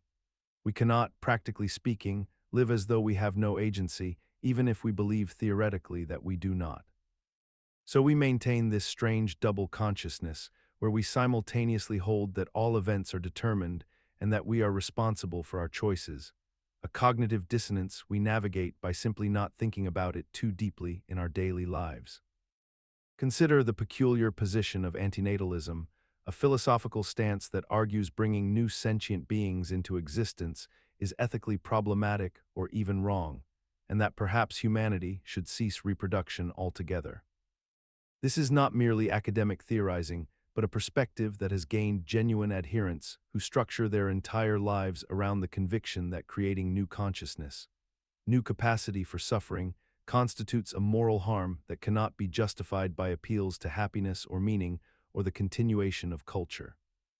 The antinatalist observes that every human who is born will inevitably experience suffering, loss, disappointment, and ultimately death, and that no consent was ever obtained from the being created to accept these conditions, making procreation an act of imposing existence without permission upon someone who could not possibly agree or disagree beforehand. The mechanism underlying this philosophical position rests on a logical asymmetry. The absence of a being who never exists cannot be a harm to that being, because there is no being to be harmed, yet bringing that being into existence guarantees them exposure to pain, vulnerability, and mortality with certainty, creating a harm where none existed before. It follows, the antinatalist argues, that creation itself is the problem, not the conditions under which creation occurs, and that even in a world of material comfort and security, the fundamental vulnerability of conscious existence remains intact. Yet despite the internal logical coherence of this framework, antinatalism remains deeply alien to how the vast majority of humanity approaches existence. Perhaps because accepting antinatalist premises would require confronting an almost unbearable tension between our deep biological drive toward reproduction and our capacity for philosophical reflection on suffering. Consider the moment when you know something to be true about yourself, yet you act as though it is not true, and you do so while simultaneously believing that you are not doing this at all. This is bad faith, a peculiar psychological state where we engage in a form of self-deception so complete that we genuinely convince ourselves we are being honest. Imagine the person who claims they have no choice but to stay in an unhappy relationship because of circumstances. Yet every single day they make the active choice to remain, to tolerate the unhappiness, to avoid the difficult conversation that might change things. They know at some level below conscious awareness that they are choosing this, that they possess agency and the ability to leave, and yet they insist to themselves and others that their hands are tied, that fate or obligation or fear has bound them. The mechanism is elegantly twisted. Bad faith operates by treating ourselves as objects without freedom while simultaneously using our freedom to maintain this illusion. We exercise choice in order to deny that we are choosing. We use our consciousness to pretend we are unconscious of our own role in our predicament. It is not simple lying, because the liar knows the truth and deliberately conceals it from others, whereas the person in bad faith has obscured the truth even from themselves, creating a kind of nested deception where each layer seems reasonable because the layer above it remains invisible. This state persists because it offers a strange comfort. To admit that we are choosing our suffering requires us to accept responsibility for that suffering, and responsibility carries weight, demands, and the burden of change. Bad faith allows us to feel like victims of circumstance while retaining just enough deniability to avoid the crushing weight of accountability. We live in a culture that has so thoroughly normalized this contradiction that we rarely notice it operating within ourselves, and perhaps that normalization is itself the deepest form of bad faith of all. Consider the moment when you walk into a room full of strangers and feel the invisible weight of their gazes upon you, that peculiar sensation of being perceived, evaluated, categorized almost instantaneously by people whose opinions should theoretically hold no bearing on your existence, yet somehow do. You become hyper-aware of your posture, the way your clothes fit, whether your face is arranged in an acceptable expression, all because you sense that you are being looked at, being assessed, being held up against invisible standards that exist nowhere but in the collective consciousness of people who will likely forget you within hours. This phenomenon is not unique to any individual circumstance, but rather a constant undercurrent in human social life, the persistent awareness that we are objects in the visual field of others, and that this observation carries weight and consequence. The psychological mechanism underlying this experience is rooted in our evolutionary past, where social standing determined survival and resources, where being rejected from the group meant potential death, and where the opinion of others was quite literally matters of life and death. Our brains developed sophisticated systems for detecting when we are being observed and for adjusting our behavior accordingly, creating an internal monitor that approximates the expectations of our social environment. Yet what becomes remarkable is that this ancient survival mechanism persists in its full intensity even in contexts where it serves no adaptive function whatsoever, where the strangers looking at us have no power over our survival, where their judgment carries no real consequences. We have normalized this self-consciousness, this constant performance, this habitual modification of ourselves based on the presumed evaluations of others, treating it as simply the price of existing in social space, rather than questioning why we continue to carry these evolutionary remnants so heavily into modern life, where they no longer serve their original purpose. Imagine standing alone at the edge of human civilization, the final consciousness remaining on Earth after everyone else has vanished without a trace, and consider what obligations or moral imperatives might still bind you in that solitude. The last man theory presents a thought experiment wherein we strip away the social contracts, laws, and collective judgment that typically govern our behavior, asking whether certain values persist intrinsically or whether they evaporate entirely when there is no one left to enforce them or observe your actions. If you were genuinely the last human being alive, would it still be wrong to desecrate a grave, to burn priceless artwork, to destroy nature, or to commit acts we consider heinous, given that there exists no victim to experience the harm, no society to condemn you, and no future generation to inherit the consequences of your choices? This theory operates by removing the external scaffolding of morality and examining what remains of our internal ethical architecture when all external pressure dissolves completely into irrelevance.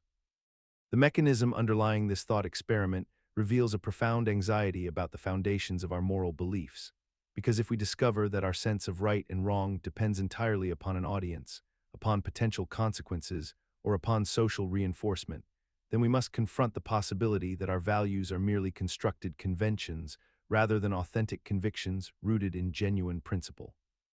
Yet, despite the logical clarity with which we can articulate this scenario and trace its implications, most people report feeling that certain acts would still feel wrong even as the last consciousness on Earth, suggesting an intuitive belief in objective value that exists independent of observation or judgment. Consider the executive who arrives at their office before dawn, works through lunch, and leaves well after sunset, driven by an inexplicable compulsion to climb higher, accumulate more, and dominate their field, even though they already possess sufficient wealth and security to live comfortably for the remainder of their life. Consider the athlete who pushes their body beyond the threshold of pain and reason, sacrificing relationships and health in pursuit of records and championships that will be forgotten within a generation. Consider the academic who spends decades pursuing obscure knowledge in a narrow field, knowing full well that their contributions will be read by perhaps a handful of people and alter nothing about the world's fundamental trajectory. What animates these individuals is not merely the desire for survival or comfort, which would be satisfied years ago, but something deeper and more mysterious that philosophers have long called the will to power. This is the fundamental human drive to dominate, to overcome resistance, to impose one's will upon the world and other people, to expand one's influence and capability simply for the sake of having done so. It operates beneath consciousness in most cases, masquerading as ambition or achievement or purpose, but its true nature is purely about the exercise of power itself. The psychological mechanism at work is that our brains are essentially pattern recognition and hierarchy detection systems, designed by evolution to navigate social dominance and resource competition, and these ancient systems remain fully active even in modern environments where their logic no longer applies. We experience the accumulation of power or status as neurologically rewarding, flooding our consciousness with dopamine and satisfaction, regardless of whether that power serves any practical function in our current lives. Imagine yourself confronted with the fundamental absurdity of existence, a recognition so complete and so undeniable that you cannot simply retreat into comfortable ignorance or religious consolation, yet you find yourself continuing to wake each morning, to work, to love, to create meaning in a universe that offers none, and this peculiar persistence in the face of meaninglessness is what Albert Camus called the revolt. A conscious and deliberate choice to live fully and passionately despite, knowing that your efforts ultimately lead nowhere, and that death renders all your projects and ambitions equally inconsequential. The psychological mechanism underlying this dilemma operates through a kind of willful defiance, a recognition that since the universe will not provide answers, and since suicide represents a kind of admission of defeat before the absurd, the only authentic response becomes a simultaneously joyful and defiant commitment to living without needing those answers, to creating personal meaning while acknowledging it is self-created rather than discovered, to building relationships and pursuing projects with full awareness that they have no cosmic significance, yet proceeding anyway, because the act of living itself becomes the rebellion. What makes this dilemma particularly disorienting is how successfully we have normalized this condition despite its logical contradictions, how we continue to invest ourselves emotionally in outcomes we know are temporary, how we construct elaborate systems of meaning and importance around experiences we recognize as fundamentally ephemeral, and how we rarely pause to examine the peculiar courage it takes to maintain this posture of engaged rebellion rather than either embracing nihilistic paralysis or retreating into comforting myths about purpose and destiny. Consider the fundamental mismatch between the universe's indifference to human meaning and our desperate, unwavering need to create it anyway. We wake each morning in a cosmos that offers no inherent purpose, no predetermined reason for our existence, and yet we dress ourselves, commute to offices, participate in elaborate social rituals, and convince ourselves that these activities matter deeply. We exchange small rectangular objects called money for the privilege of spending the majority of our waking hours performing tasks that would be wholly unnecessary if we were honest about the universe's silence on the matter of human significance. We create nations with borders that exist only because we collectively agree they exist. We devise economic systems that function purely through shared belief rather than physical reality, and we pursue goals whose achievement brings us no closer to any ultimate truth or lasting satisfaction. The absurd emerges from this collision between our hunger for meaning and the world's refusal to provide it. Yet rather than paralyzing us entirely, this contradiction somehow becomes the very foundation upon which we build our lives. We are trapped in an endless loop where consciousness itself demands significance, while rationality whispers that none truly exists, and in this gap between demand and supply, human civilization persists. What is perhaps most absurd is not the contradiction itself, but our remarkable ability to function within it, to push the existential crisis gently to the background and proceed as though the social contracts we have invented actually possess weight and substance.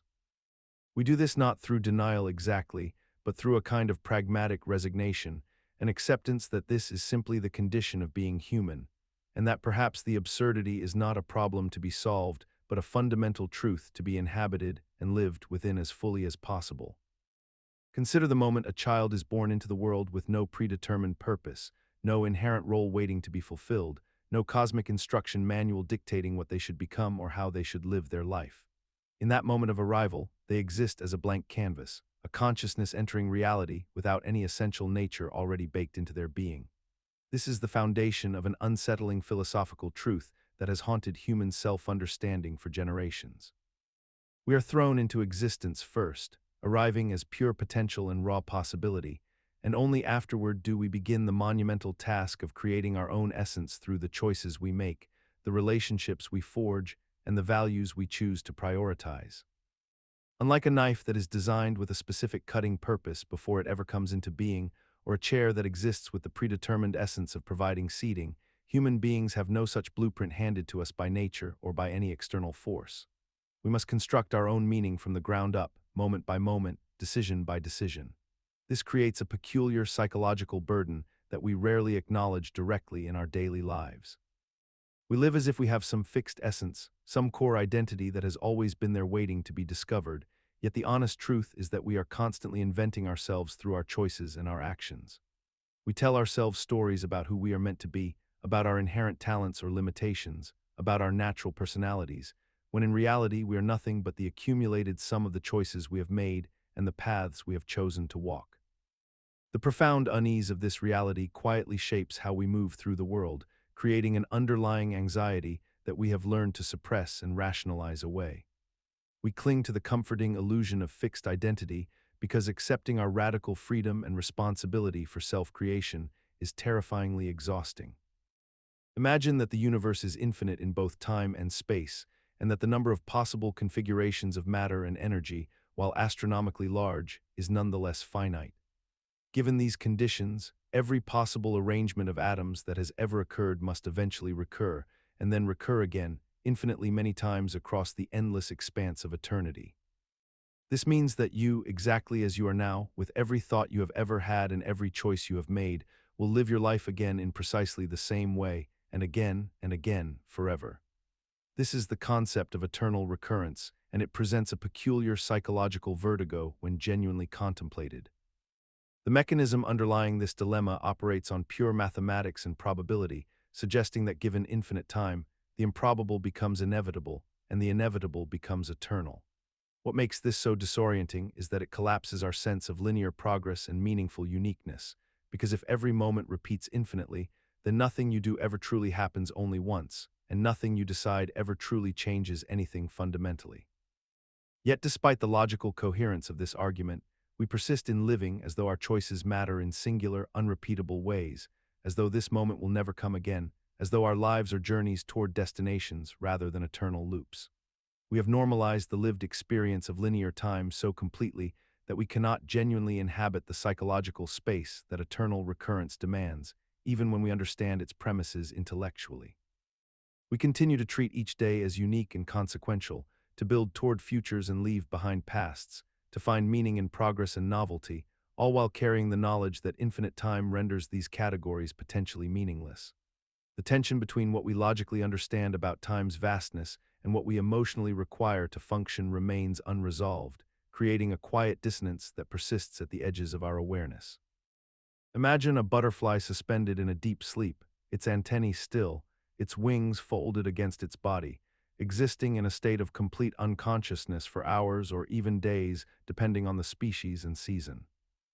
During this dormant period, neurological activity continues within its tiny brain, and we must ask ourselves whether this creature experiences dreams, whether it processes information, whether there exists some form of subjective experience occurring within that minuscule nervous system that we can never truly access or verify. This is the paradox of animal consciousness and our absolute inability to know what it is like to be another creature, even one as seemingly simple as an insect. The butterfly cannot tell us about its inner world, cannot describe whether it dreams of flowers or of predators or of anything at all, and yet we assume that sleep in insects is merely a passive state, a shutdown of biological systems rather than an active mental process. Yet the more we study animal neurology, the more we discover that sleep across species involves active brain processes, memory consolidation, and neural activity patterns that suggest something more complex than mere rest is occurring. We are left in an uncomfortable epistemological position where we must acknowledge that billions of creatures around us might possess inner experiences that are completely hidden from us, dreams and sensations that occur in nervous systems utterly unlike our own, yet we continue to dismiss these possibilities with casual certainty. This uncertainty extends to the deepest philosophical question about consciousness itself, whether subjective experience requires a certain threshold of neural complexity, whether a butterfly's brain could genuinely produce something resembling consciousness, or whether consciousness is an emergent property unique to larger, more complex organisms.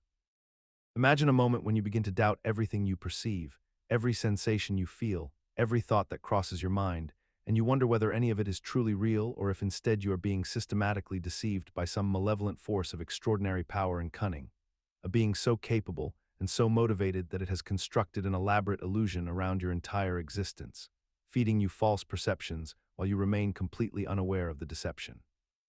This is the philosophical thought experiment known as Descartes' evil genius, a concept that emerges from the meditative work of the 17th century philosopher René Descartes, as he attempted to strip away everything he could possibly doubt in search of some irreducible foundation of certainty.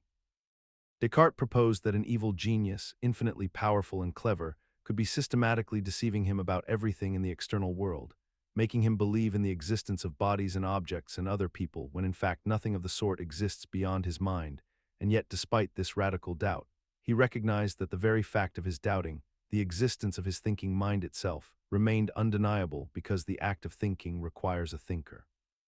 The mechanism here operates on a fundamental level of epistemic vulnerability, the recognition that our knowledge depends entirely on the reliability of our perceptions and our reasoning faculties. And if some external force were sophisticated enough to manipulate both of these simultaneously, we would possess no internal means of detecting such manipulation or distinguishing between genuine reality and elaborate deception. What makes this dilemma persist in our consciousness, despite its logical extremity, is that it touches upon a genuine asymmetry in our relationship to reality.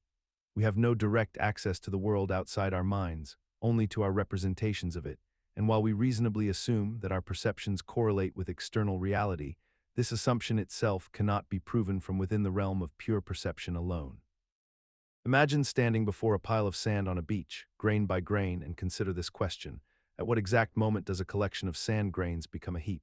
If you remove one single grain from an obvious heap of sand, you still have a heap. Remove another grain and you still have a heap. Continue this process grain by grain, and logically you should still have a heap after each removal, since losing one grain cannot transform a heap into a non-heap. Yet if you follow this reasoning to its inevitable conclusion, you arrive at an absurdity. A single grain of sand, or even 0 grains, somehow constitutes a heap. This is the Sawright's paradox, also known as the paradox of the heap, and it reveals something deeply troubling about the way we use language and categories in everyday life.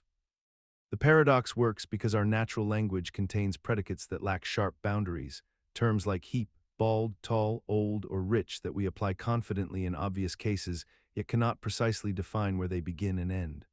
When we call someone bald, we feel certain about extreme cases, yet we cannot pinpoint the exact hair count that divides bald from not bald, and we resist accepting that one hair makes the difference. The mechanism underlying this puzzle is that human cognition evolved to work with fuzzy categories and approximate boundaries rather than mathematical precision, which served us well in survival and social interaction, where most concepts genuinely do fade gradually rather than flip suddenly. We have normalized this paradox by simply ignoring it in practical life, accepting that our language is somewhat vague and our categories somewhat fluid, proceeding as though sharp boundaries exist when they often do not. The Sorites paradox persists not because logic fails or because we are confused, but because the world itself contains genuine continuums that our categorical thinking must necessarily divide into discrete pieces, forcing us to draw arbitrary lines where none truly exist in nature. Imagine a statement so simple, so deceptively straightforward, that it has confounded philosophers and logicians for over 2,000 years, and yet it exists nowhere in the physical world except as pure thought. Consider the sentence, "This statement is false." When you examine it carefully, you find yourself caught in an infinite loop of contradiction that seems to have no escape. If the statement is true, then what it says must be the case, which means it is false. But if it is false, then the statement's claim is incorrect, which means it must be true. You arrive back where you started, spinning endlessly between two mutually exclusive conclusions, each one proving the other wrong and then proving itself wrong in return. The liar's paradox represents a fundamental breakdown in how language and logic can describe themselves, a kind of conceptual mirror that reflects its own image infinitely inward. The mechanism at work here involves self-reference and negation combining in a way that our formal logical systems were never designed to accommodate, since most logical systems assume they can stand outside the statements they evaluate and judge them objectively. Yet this paradox violates that assumption by creating a statement that turns the evaluator's gaze back upon itself, making the observer complicit in an endless regression. What makes this paradox persist in human thought despite its logical impossibility is that language itself naturally allows self-reference and negation, and we have never found a way to eliminate these features without severely restricting what we can say and think. Our minds continue to engage with this paradox because it reveals something true about the limits of formal systems, even as it seems to violate every rule those systems hold sacred, leaving us suspended in a state of permanent intellectual uncertainty. Consider the peculiar position you find yourself in whenever you attempt to construct a system of knowledge so complete and rigorous that it explains everything within its own boundaries, a mathematical framework so perfectly sealed that every truth within it can be proven from its own fundamental rules. Kurt Gödel demonstrated in 1931 that this aspiration is fundamentally impossible, that any consistent system of logic powerful enough to describe basic arithmetic will inevitably contain true statements that cannot be proven using only the rules of that system itself. This means that within any closed framework of reasoning, there exist gaps, holes, truths that sit just beyond the reach of the system's own tools, statements that are accurate but forever unprovable from within. The psychological mechanism at work here involves our deep human desire for completeness and certainty, the comfort we seek in knowing that everything can be explained through some unified principle or set of rules, and yet we are confronted with the mathematical reality that such completeness is logically impossible, that any sufficiently complex system will always contain blind spots where its own rules cannot touch. We have become remarkably adept at living with this revelation despite its profound implications, constructing scientific theories and philosophical frameworks as though Gödel's proof did not exist, proceeding forward with our investigations and explanations while somehow accepting that we are building towers that can never quite reach the sky, that we are forever chasing completeness within systems that guarantee incompleteness. We normalize this paradox by simply choosing not to dwell on it, by treating it as an abstract mathematical curiosity rather than acknowledging what it means for the very foundation of how we understand reality itself. And so we continue our quest for perfect knowledge, even knowing it is mathematically predetermined to remain forever incomplete. Imagine someone insists that somewhere in the vast expanse of space between Earth and Mars, there orbits a porcelain teapot, too small to be detected by any telescope we currently possess. When you ask them for evidence of this teapot's existence, they respond that you cannot prove it doesn't exist, and therefore you should consider its existence as equally plausible to its non-existence. This thought experiment, conceived by the 20th century philosopher Bertrand Russell, captures something profound about how we distribute the burden of proof in matters both mundane and cosmic. Russell was illustrating a fundamental flaw in how humans often approach claims about reality, particularly when those claims involve invisible, undetectable entities that exist beyond our ability to measure or perceive. The teapot serves as a stand-in for any unfalsifiable claim whatsoever, whether it concerns celestial china or divine beings watching from realms we cannot access. The psychological mechanism at work here is one of reversed burden, wherein we unconsciously accept that the absence of evidence might constitute evidence of absence only when we find a claim inconvenient or strange. Yet we readily accept unfalsifiable claims when they align with our existing beliefs or cultural conditioning. Our minds have evolved to trust authority and tradition, to accept what others around us accept without constant verification, and this cognitive shortcut served our ancestors well when navigating social hierarchies and shared resources. Yet this same mechanism leaves us vulnerable to defending positions that cannot possibly be disproven, because once we've committed to believing something, we instinctively protect that belief by shifting the responsibility for disproof onto skeptics. The peculiar persistence of Russell's teapot in philosophical discourse reveals how deeply we resist accepting that belief should perhaps require some form of evidence, some tangible reason for assent beyond mere imagination or the inability to conclusively prove negation. Consider the fundamental split that runs through human consciousness itself, the tension between two seemingly irreconcilable ways of understanding what reality actually is. On one side stands idealism, the philosophical position that consciousness, mind, or ideas constitute the fundamental nature of reality, that what we experience as the physical world is ultimately dependent upon perception and thought. On the other side stands materialism, the view that physical matter and energy are the only fundamental substances that exist, that all phenomena including consciousness itself emerge from material processes and physical laws. Now imagine a person navigating daily life caught between these two worldviews without ever consciously recognizing the contradiction. They might spend their morning meditating on the power of positive thinking, believing that their mental state shapes their circumstances, that intention can literally alter their material world. They attend a yoga class where the instructor speaks of consciousness pervading the universe itself, of mind transcending body, of reality being fundamentally malleable through awareness. Yet these same individuals pay their rent with material currency, worry about their physical health, invest their money in real estate, and build their sense of security upon tangible, measurable assets.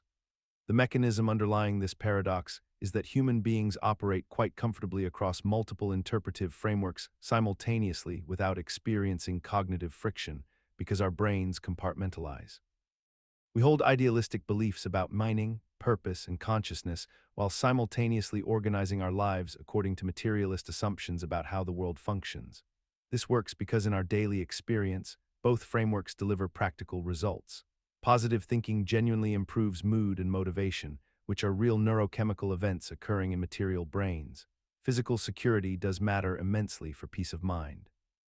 Consider the moment when you first learned that consciousness exists within you, that somewhere inside the biological machinery of your brain, subjective experience arises and allows you to perceive the world. Now consider the troubling question that panpsychism asks.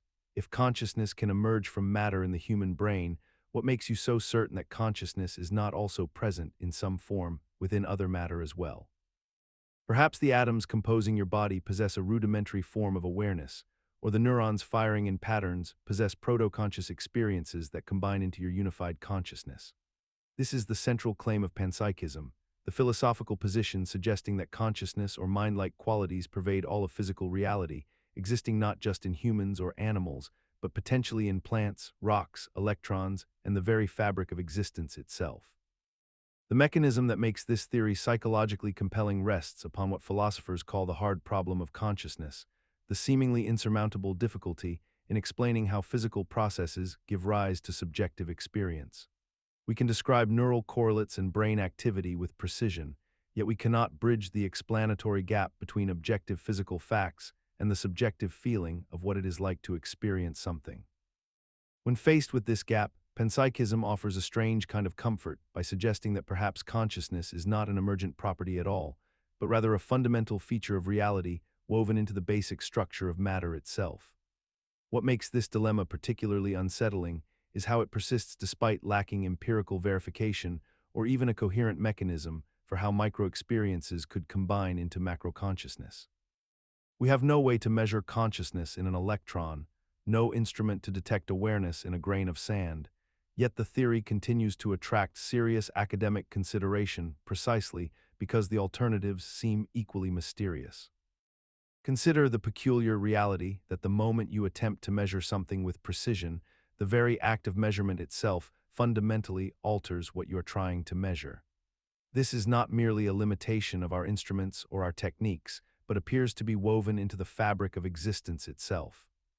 When a physicist observes an electron, the electron's behavior changes in response to that observation, as though the universe operates on the principle that nothing can be truly known without being disturbed in the process. In everyday life, this manifests in subtle but pervasive ways. The student who studies harder for a test becomes more anxious, thereby actually performing worse than they would have without the focused measurement of their preparation. The person who obsessively tracks their happiness through daily journaling often finds their mood declining as they become hyper-aware of every fluctuation. The relationship that is constantly analyzed and measured through communication check-ins and emotional inventories sometimes deteriorates precisely because of this relentless scrutiny. The mechanism at work here involves a fundamental paradox about observation itself. When we measure, we introduce energy, attention, and intention into a system that was previously functioning without such concentrated focus. This energy cannot help but redistribute and reorganize the very elements we seek to understand.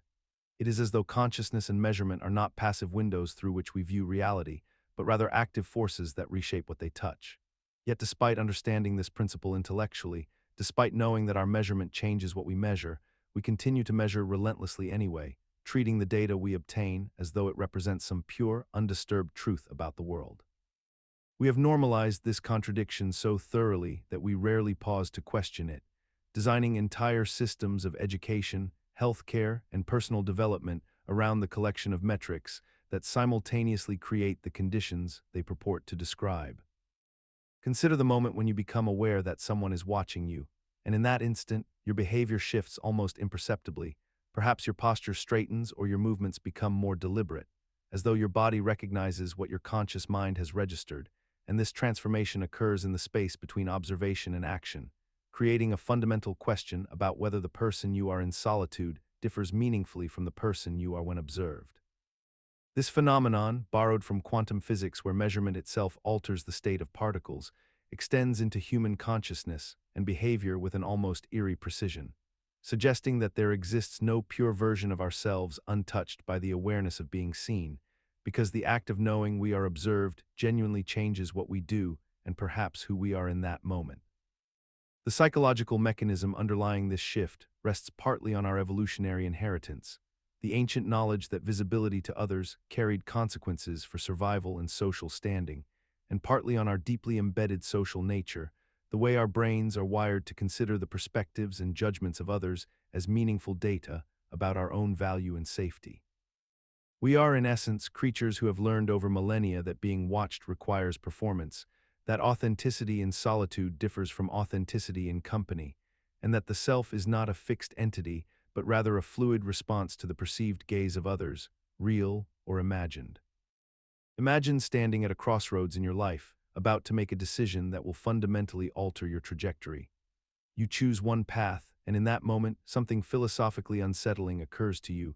According to one interpretation of quantum mechanics, the version of you that chose the other path still exists somewhere in another branch of reality. Every quantum event that occurs creates a split in the universe, spawning countless parallel worlds where every possible outcome unfolds simultaneously. In one timeline, you accepted the job offer. In another, you declined it. In one reality, you never met your spouse. In another, you married someone entirely different. The many worlds interpretation suggests that all versions of these events are equally real. All versions of you are living out their lives right now, unaware of the infinite other versions making different choices in parallel universes that exist alongside this one. This interpretation emerged from physicist Hugh Everett in 1957 as a solution to the measurement problem in quantum mechanics, the troubling reality that observation seems to collapse quantum states into singular outcomes.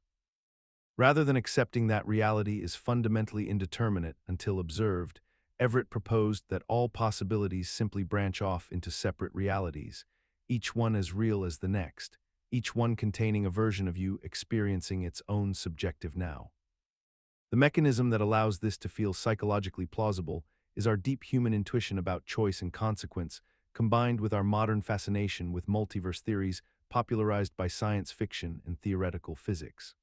We are drawn to this idea because it seems to validate our sense that our choices matter, that every decision point represents genuine possibility, that somewhere our alternate selves are living out the roads not taken. Consider for a moment the nature of time itself and how you experience it moment by moment. You wake this morning and feel the present moment as something fundamentally real and alive, while yesterday seems to have vanished into the past and tomorrow remains locked away in uncertainty. This intuition that only the present exists, that the past is genuinely gone and the future has not yet come to be, is known as presentism, and it forms the foundation of how most people navigate their daily lives. Yet physicists and philosophers have long recognized an alternative framework called eternalism, which suggests that all moments in time, past, present, and future, exist equally and simultaneously in a four-dimensional block universe where your birth, this moment of listening, and your death are all equally real and equally present on some cosmic scale. The presentist looks at a photograph of themselves as a child and sees only a trace, a remnant of something that no longer exists, while the eternalist sees that moment as still present somewhere in the fabric of space-time, as real as anything could be, simply removed from their current temporal location. The psychological mechanism underlying presentism is deeply rooted in human consciousness itself. You experience time as flowing, as a continuous present that sweeps forward, consuming the future and exiling the past, and this subjective sensation feels so utterly undeniable that it seems absurd to question it. Your memories feel like pale echoes compared to the vivid aliveness of now. Yet this feeling, however compelling, may be merely a quirk of human perception, a feature of how a finite brain processes information across a small window of experience. The eternalist position, though counterintuitive, actually aligns more cleanly with modern physics, particularly Einstein's theory of relativity, which treats time as a dimension rather than a force, suggesting that the distinction between past, present, and future is less absolute than our experience insists. What persists despite logic is the sheer impossibility of genuinely living as an eternalist. Imagine standing at a particular moment in your life, feeling as though you are moving through time from past to future, with the present moment being the only moment that truly exists right now, while everything behind you has already happened and everything ahead of you has not yet occurred. This is how we experience reality in our everyday lives, and it feels fundamentally true because our consciousness seems to flow from one moment to the next in an irreversible stream. Yet modern physics, particularly Einstein's theory of relativity, suggests something radically different, that all moments in time, past, present, and future, exist simultaneously in what physicists call the block universe or eternalism. In this conception, time is not a flowing river, but rather a static four-dimensional landscape where all events, from the Big Bang to the heat death of the universe, are equally real and equally present in a timeless sense, and your future self is already out there somewhere in the fabric of space-time, existing just as concretely as you exist right now. The mechanism behind this perspective emerges from Einstein's discovery that time and space are not separate absolutes, but are woven together into a unified continuum where simultaneity itself is relative and depends upon the observer's frame of reference. This means that what you experience as the present moment is not objectively real in any universal sense, but rather a subjective feature of your particular position in spacetime, and other observers in different frames of reference might legitimately call different events simultaneous. If this is true, then the distinction between past, present, and future dissolves, and all moments simply exist as part of one grand, unchanging static structure, forever fixed in their relationships to one another. Consider the simple observation that you remember the past but cannot remember the future, that you can influence what happens tomorrow but not what happened yesterday, that entropy increases in one direction and one direction only, and that this asymmetry defines the very structure of your conscious experience, and yet remains fundamentally mysterious when you examine it closely. In your daily life, you move through moments with an intuitive sense that time flows in a single direction, like water downstream that can never flow back upstream, and this directionality seems so obvious, so self-evident, that you rarely question whether it is a property of time itself or merely a property of your own limited perspective within it. Yet when physicists examine the equations that govern the universe at the most fundamental level, they discover something troubling. The laws of physics are largely symmetric with respect to time, meaning that if you were to reverse all the arrows in the equations and run the film of reality backwards, the mathematics would still be perfectly valid and would still describe a universe that obeys the same rules. So there emerges a profound puzzle at the heart of existence, a question that has haunted philosophy and science for generations. If the underlying laws of physics do not inherently privilege one direction of time over another, why does your experience, and indeed the entire universe as you observe it, unmistakably move in only one direction? The answer seems to lie in probability and statistics rather than in the laws themselves, in the fact that certain configurations of matter are far more likely than others, and the universe began in an extraordinarily improbable state of low entropy that has been increasing ever since, pushing everything toward disorder and decay. Yet this explanation, while mathematically sound, does not fully satisfy the deeper wonder. Why should the universe have begun in such an unusual state at all, and why should you experience the world as moving forward rather than backward, when the fundamental equations do not seem to care about direction? Imagine you discover that your ethical choices ripple outward in ways you cannot possibly predict or control, extending infinitely into a future you will never witness, affecting beings you will never meet, creating consequences that compound across generations in mathematical patterns too complex for any human mind to grasp. You make a simple decision today. Perhaps you choose to have a child, or you decide not to pursue a career in medicine, or you purchase a product made by a company with questionable labor practices. And this choice becomes a stone dropped into an infinite pond, sending waves that alter the trajectory of countless lives across centuries, perhaps even determining whether certain individuals are ever born at all. This is the paradox of infinite ethics, where the moral weight of any action becomes impossible to calculate because the downstream effects are literally infinite. The psychological mechanism at work here is a kind of moral vertigo that emerges when we truly contemplate the interconnected nature of causality in a complex world.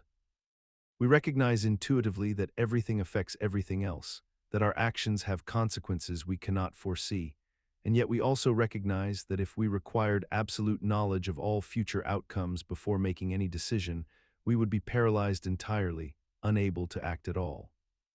This creates a strange cognitive dissonance where we acknowledge the logical truth that ethical responsibility might extend infinitely in scope, while simultaneously accepting that we must live as though our responsibility is finite, bounded, knowable. We have normalized this contradiction by simply not thinking about it most of the time, by compartmentalizing our awareness so that we act with apparent moral clarity in our daily lives, while quietly suspending the deeper question of whether that clarity is philosophically justified or merely a necessary illusion we maintain to avoid existential paralysis. Imagine yourself standing in a vast library, surrounded by countless books on morality, theology, and ethics, and you find yourself asking a question that has troubled philosophers for over 2,000 years. Is something good because God commands it, or does God command it because it is good? This is the Euthyphro dilemma, named after a dialogue written by Plato, and it presents us with a logical trap that questions the very foundation of how we understand morality and divine authority. Picture a person of deep religious faith who bases their entire moral system on the commands of their deity, who believes that every ethical principle flows directly from divine revelation and divine will, and then consider what happens when you ask them whether God commands goodness arbitrarily or whether God recognizes and commands what is objectively good. If goodness is arbitrary, chosen randomly by a supreme being who could have declared cruelty virtuous instead of compassion, then morality becomes unstable, contingent, and potentially meaningless, subject to the whims of authority rather than grounded in anything real or enduring. But if goodness exists independently of God's commands, if there are objective moral truths that even the divine must recognize and honor, then God is not the ultimate source of morality at all, but rather a follower of a higher standard, bound by laws outside itself. The mechanism that makes this dilemma so psychologically compelling is that it forces us to confront a fundamental contradiction in how we structure our beliefs about authority, goodness, and truth, creating a logical bind with no clean escape route, a trap where both available paths lead to uncomfortable conclusions. Yet despite this logical impossibility, billions of people navigate this dilemma every day by simply not examining it too closely, by accepting both horns of the dilemma simultaneously through faith, tradition, and the sheer momentum of inherited belief, never allowing the contradiction to fully surface into conscious awareness where it might demand resolution. Consider the moment when a child asks their parent why a good person suffered a terrible illness, or why innocent people died in a natural disaster, and the parent finds themselves unable to provide a satisfactory answer despite their deepest desire to do so. This is theodicy, the ancient philosophical and theological problem that has haunted human consciousness for millennia. If an all-powerful, all-knowing, and perfectly good God exists, why does suffering persist in the world? The question becomes even more acute when we examine specific instances of suffering that seem utterly meaningless and disproportionate to any conceivable moral failing. A child born with a degenerative disease has done nothing to deserve their pain, yet their suffering continues regardless, indifferent to justice or reason. The psychological mechanism at work here involves our deeply ingrained need to find order, purpose, and moral coherence in a universe that frequently displays none of these qualities. When confronted with innocent suffering, believers construct elaborate explanations to reconcile the contradiction between divine benevolence and earthly pain, invoking free will, soul growth, divine mystery, or karmic balance depending on their tradition. These frameworks serve a crucial psychological function by transforming randomness into meaning and incomprehensible tragedy into a component of some larger divine plan. Yet despite centuries of philosophical argumentation and theological sophistication, no explanation has ever fully resolved the logical contradiction at the heart of theodicy, and somehow this failure has become normalized within religious communities. The problem persists precisely because it addresses something deeper than logic can reach, touching upon our fundamental human inability to accept meaninglessness, and our willingness to embrace mystery rather than confront the possibility that suffering might simply occur without purpose or justification. Consider the peculiar moment in human history when the foundations of meaning itself began to crumble, when the figure that had anchored existence for millennia, the divine authority that explained suffering, purpose, and morality, seemed to withdraw from the world entirely. This is not merely a theological shift, but a profound psychological upheaval that continues to reverberate through our consciousness even today. The death of God, as articulated by 19th-century philosophers, represents the collapse of an absolute reference point around which entire civilizations had organized their understanding of right and wrong, meaning and meaninglessness. Before this rupture, answers existed externally. One could point upward and claim that suffering had purpose, that injustice would be rectified, that human life mattered because it was part of a grand cosmic plan. But as scientific materialism advanced and traditional authority weakened, that comforting architecture began to hollow out from within. The psychological mechanism operating here is profound and troubling. Humans are meaning-making creatures who cannot tolerate the void, yet we have systematically dismantled the structures that once filled it without constructing adequate replacements.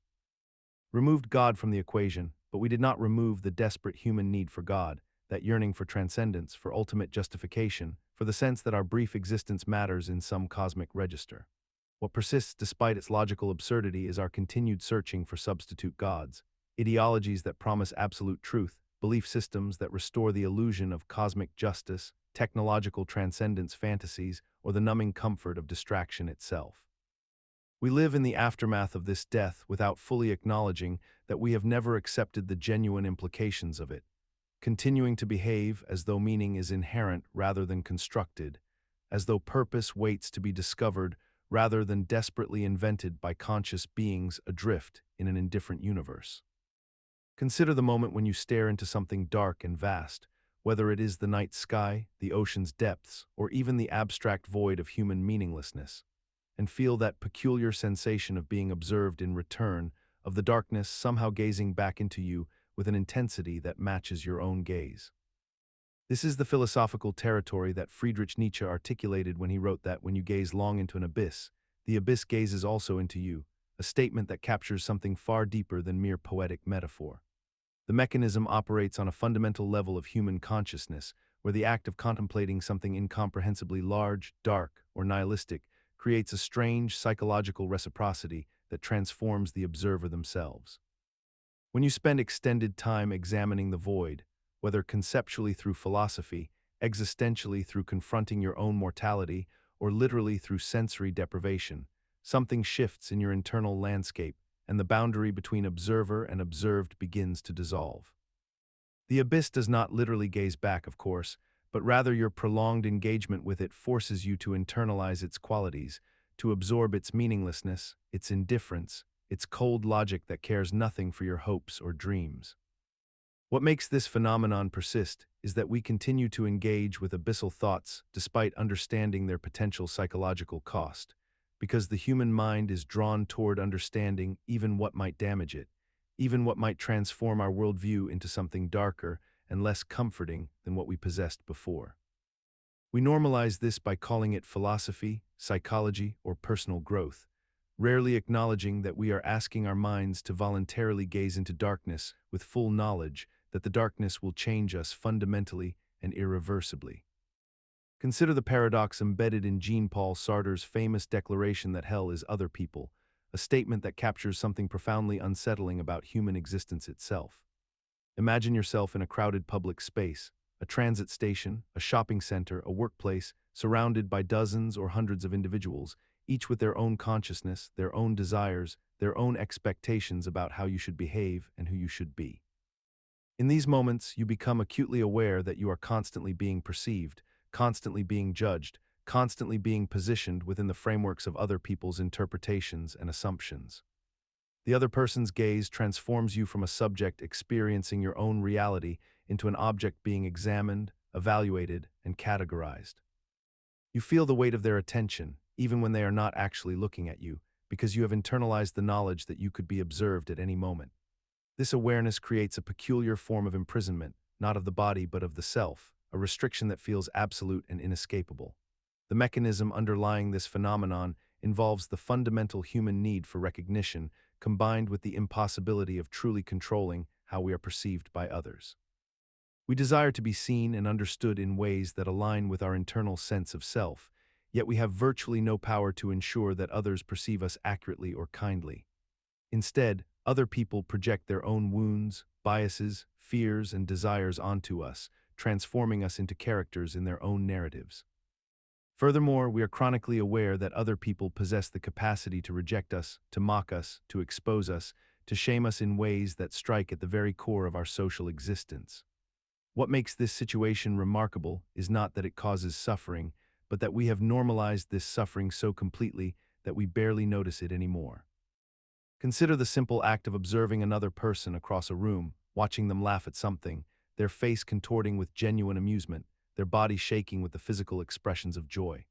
You assume they are experiencing what you experience when you laugh, that there is a subjective feeling of humor occurring within their consciousness, a private inner world that mirrors your own in fundamental ways. Yet the truth is that you have no direct access to their experience whatsoever. You can only infer that their mind exists based on their behavior, their words, their physical responses, and the assumption that they are constructed similarly to you, that the meat and electricity operating within their skull produces consciousness in the same way it produces consciousness within your own. But this assumption, while universal and seemingly reasonable, remains precisely that, an assumption built entirely on inference and analogy rather than direct knowledge. The other mind's problem is the realization that you can never truly know with absolute certainty that any other person possesses subjective experience at all, that anyone else actually has feelings, thoughts, awareness, or a sense of self existing behind their eyes. You could be surrounded by philosophical zombies, beings who behave exactly like conscious humans, who speak eloquently about their emotions and desires, who claim to suffer and rejoice, yet possess no inner experience whatsoever, no sensation of what it is like to be them.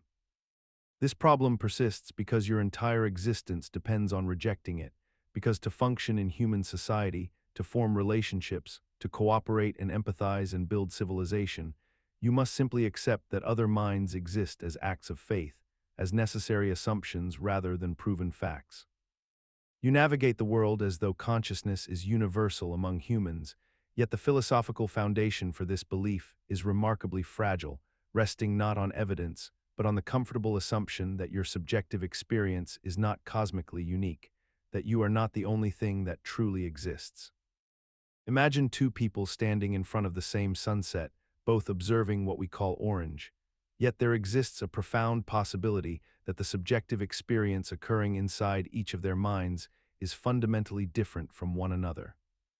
When you see the color red, The wavelength of light entering your eye measures approximately 620 to 750 nanometers, but this physical measurement tells us absolutely nothing about what redness actually feels like to you in the privacy of your conscious experience. This phenomenon, known as the hard problem of qualia or the problem of color subjectivity, reveals an unsettling gap between the objective physics of light and the subjective nature of perception. You have learned throughout your entire life to point at objects and agree on their color names, developing a shared vocabulary and seeming certainty about the colors surrounding you, yet this collective agreement masks an impossible-to-verify truth. Your inner experience of blue might be radically different from mine, a variation so complete that if our subjective experiences could somehow be swapped, we might never discover the deception. Neuroscience has mapped the neural correlates of color perception, identifying which brain regions activate when we encounter different wavelengths of light. But understanding the mechanism by which electrical and chemical activity in the brain produces the felt sensation of color remains an unsolved mystery that keeps philosophers and scientists awake at night. Perhaps most troublingly, this same subjective uncertainty applies not only to colors, but to all sensory experiences, emotions, tastes, and textures. Yet society has constructed an entire reality where we pretend this ambiguity does not exist, where we confidently state that grass is green and blood is red, maintaining the comfortable fiction that our inner worlds align with one another despite having no scientific or logical way to verify this claim. Consider the fact that the atoms and cells that compose your body are almost entirely replaced every 7 to 10 years, meaning that the physical matter that makes up who you are now will be almost completely different from the physical matter that made you up a decade ago. Yet you still refer to yourself with the same name and claim continuity of self across that vast biological transformation. You meet a childhood friend after 30 years of separation, and you recognize something essential about them despite their altered appearance, changed voice, different mannerisms, and entirely reconstructed physiology. And you both accept without question that you are still the same people who knew each other in elementary school, even though nearly every atom has migrated away and your personalities have shifted like continental plates. The psychological mechanism underlying this phenomenon appears to involve a continuous narrative that your consciousness constructs, a story about yourself that threads through time and binds disparate moments into a coherent identity. Yet this narrative is notoriously unreliable, constantly revised based on present circumstances, influenced by which memories you can access and which have faded into the foggy past. Your brain does not actually preserve a complete record of your experiences. Instead, it selectively encodes certain moments as significant and allows countless others to dissolve entirely. So the person you believe yourself to be is less a complete historical record and more a carefully curated highlight reel edited by an unreliable narrator living inside your skull. Consider the person who wakes up one morning unable to remember anything about their life before that moment, their childhood erased, their relationships forgotten, their accomplishments dissolved into nothing, and ask yourself whether that person is still themselves or has become someone entirely new. For we tend to believe that our memories constitute the continuous thread that binds our past self to our present self. Yet this assumption contains a profound logical fracture that most of us never examine closely enough. The mechanism underlying this belief seems straightforward at first. You remember being born, remember learning to walk, remember your first day of school, remember falling in love, and these memories create a narrative that connects all these moments into a single coherent identity that you recognize as you. We construct ourselves through the stories we tell about ourselves, weaving together fragments of recalled experience into a sense of unbroken personhood that feels so natural, so inevitable, that we rarely question whether memory could actually constitute something as fundamental as identity itself. Yet consider that the brain that remembers is not the same brain that created the memory, that neural pathways change, that cells die and are replaced, that the physical substrate of consciousness is in constant flux, which means the memories themselves are not stable repositories of truth, but reconstructed experiences that shift slightly each time they are recalled, becoming altered by emotion and context and the simple passage of time. If your memories are not accurate records of your past, if they change each time you access them, if the brain that retrieves them is materially different from the brain that encoded them, then what exactly are you preserving when you hold onto memory, and what does it truly mean to be the same person across decades of change? Consider the moment you wake up in the morning and immediately feel the weight of your day already determined before you have even opened your eyes.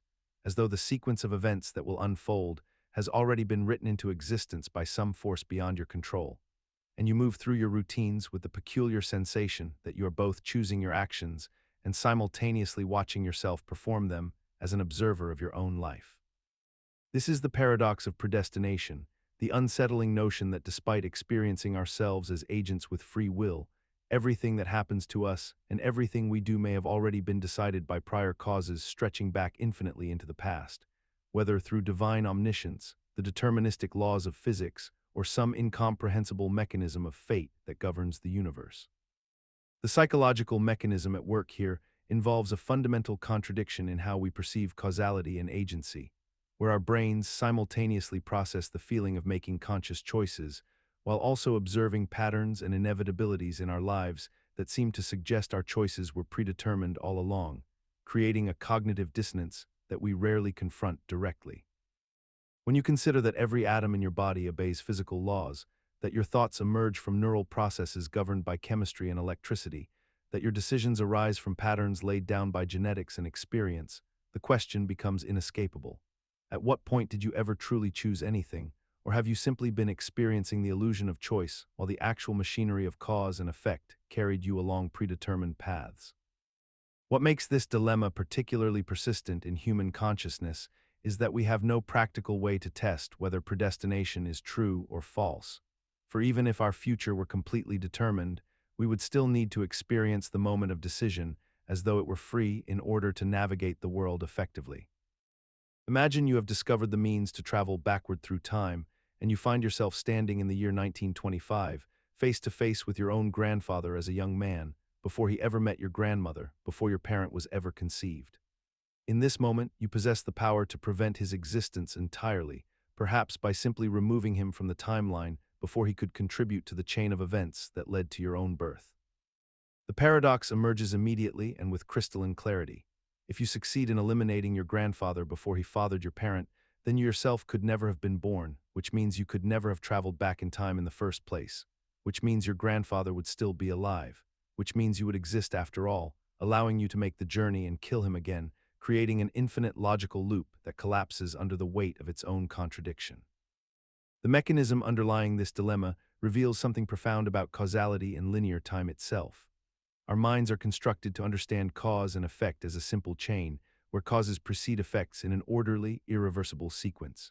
We experience time as an arrow that moves only forward, never backward, and we have built all of our physics, philosophy, and intuitions about reality upon this fundamental assumption. The grandfather paradox challenges this deeply ingrained framework by suggesting a scenario where the normal rules of causation would be violated, where an effect could somehow cancel out its own cause, where the future could reach back and strangle the past. What makes this paradox so persistent and psychologically unsettling is that we continue to entertain it intellectually even though we suspect, at some level, that the scenario may be logically impossible in ways we have not yet fully articulated or understood, leaving us perpetually suspended between the fascinating what-if and the nagging certainty that something in our reasoning has gone fundamentally awry. Consider the peculiar human capacity to remain deliberately ignorant of truths that surround us, not through accident or simple oversight, but through a kind of willing blindness that we maintain with surprising consistency and remarkable effort. You might notice this when you choose not to read the ingredients on the food you consume regularly, or when you avoid learning the working conditions of those who manufacture your clothing, or when you refrain from researching the environmental impact of your daily habits, all while possessing the knowledge that you could discover these things if you truly wished to do so. This phenomenon extends to more intimate territories as well, the way we might ignore warning signs in relationships because acknowledging them would require difficult conversations, or how we fail to confront uncomfortable truths about our own character because facing them would demand genuine change and accountability. The mechanism underlying this veil of ignorance appears to operate on a simple principle of cognitive protection, wherein knowledge itself becomes understood as a burden rather than a liberation. And so we construct barriers against information that might complicate our sense of ease or force us to reconcile our actions with our stated values. When we examine this behavior closely, we discover that it requires active maintenance, a constant vigilance against the encroachment of unwanted awareness, yet we have somehow normalized this process so thoroughly that we rarely recognize it as a choice at all. We speak of not wanting to know as though knowledge were an invading force, when in fact we are the architects of our own ignorance, carefully curating our exposure to information in ways that allow us to preserve our self-image and continue our existing behaviors without the friction of cognitive dissonance. It persists because comfort, however hollow, remains more immediately rewarding than the discomfort that accompanies genuine understanding and the responsibility that understanding inevitably demands. Consider the possibility that everything you experience, every sensation, every thought, every moment of consciousness itself, might be occurring within an elaborate computational system rather than in what we call objective reality. This is the simulation hypothesis, a thought that has occupied philosophers and scientists alike, suggesting that our universe, with all its apparent complexity and the intricate laws of physics that govern it, could be nothing more than an advanced simulation running on hardware we cannot perceive or access. The thought begins innocuously enough when you notice the peculiar discretization of reality at quantum scales, the way particles behave differently when observed than when unobserved, the strange mathematical elegance that underlies physical laws, almost as if reality itself were coded into existence by an intelligence beyond our comprehension. From this foundation, the hypothesis expands. If sufficiently advanced civilizations could create simulations sophisticated enough to contain conscious beings, and if the universe itself appears to follow computational rules rather than existing in some fundamentally different way, then by probabilistic reasoning, we might be far more likely to be living in one of countless simulations than in the single base reality that generated them all. The psychological mechanism at work here involves our human tendency to recognize patterns even where they might not exist, our capacity to construct elaborate narratives that explain observable phenomena, and our deep discomfort with genuine randomness or meaninglessness, leading us instead toward frameworks that impose order and intentional design upon experience. Imagine that your brain has been removed from your body and placed into a nutrient-rich vat of fluid, suspended in a laboratory where sophisticated computers are stimulating your neurons in precisely orchestrated patterns, feeding your consciousness a completely convincing simulation of reality that feels indistinguishable from authentic experience. In this scenario, everything you see, hear, touch, taste, and smell is being artificially generated by these machines, yet you have no way of knowing this is occurring because the simulation is perfect in every detail. Your memories feel genuine, your relationships appear real, the physical sensations you experience register as authentically as they would in an embodied existence, and your sense of self remains intact and continuous. The philosophical mechanism underlying this dilemma operates on a fundamental principle. If the quality of subjective experience is all that matters, and if a simulated experience is neurologically and phenomenologically identical to a genuine experience, then what meaningful difference exists between them? Your brain cannot detect the deception because it has no access to information beyond what the computers provide, and therefore it cannot distinguish between the simulated data stream and authentic sensory input. What makes this thought experiment so psychologically persistent is that it exposes a terrifying gap in our certainty about reality itself. We spend our entire lives assuming that the world we perceive directly corresponds to an external objective reality, yet this assumption rests entirely on the reliability of our sensory apparatus and the interpretive processes of our brains, both of which could theoretically be fooled in principle by sufficiently advanced technology. The scenario persists in our minds despite its logical impossibility for practical purposes because it reveals something true about the structure of consciousness. Namely, that we have no absolute guarantee of external reality and that subjective experience might be all that truly matters or even all that can ever be known with certainty. Imagine a sealed box containing a living cat, a radioactive atom, a Geiger counter, and a vial of poison gas, all arranged so that if the atom decays and triggers the counter, the poison is released and the cat dies. Once you seal the box and cannot observe what is happening inside, quantum mechanics suggests that the atom exists in a superposition of both decayed and not decayed states simultaneously, which means the cat exists in a superposition of both alive and dead at the same time until you open the box and observe the result. This thought experiment was originally conceived by physicist Erwin Schrödinger in 1935 as a critique of how physicists were interpreting quantum mechanics. Yet it has become a perpetual source of philosophical confusion and existential uncertainty that extends far beyond the realm of physics into how we understand reality itself. The mechanism behind this dilemma rests on the observation problem in quantum mechanics, the troubling notion that at subatomic scales, particles do not have definite properties until they are measured or observed, and that the act of observation fundamentally changes the state of what is being observed. When we apply this quantum principle to the macroscopic world of cats and poison and sealed boxes, we confront an absurdity, because intuitively we know the cat must be either alive or dead, regardless of whether we are watching. Yet the mathematics and logic of quantum superposition seem to suggest otherwise. We have somehow accepted this paradox as a permanent fixture of modern physics despite its deeply counterintuitive nature, teaching it in universities and discussing it casually in conversations about science, even though it contradicts our basic understanding of how reality should function. The cat remains suspended in our collective imagination in this impossible state of being, neither quite alive nor quite dead, a haunting symbol of how little we actually understand about the nature of existence itself.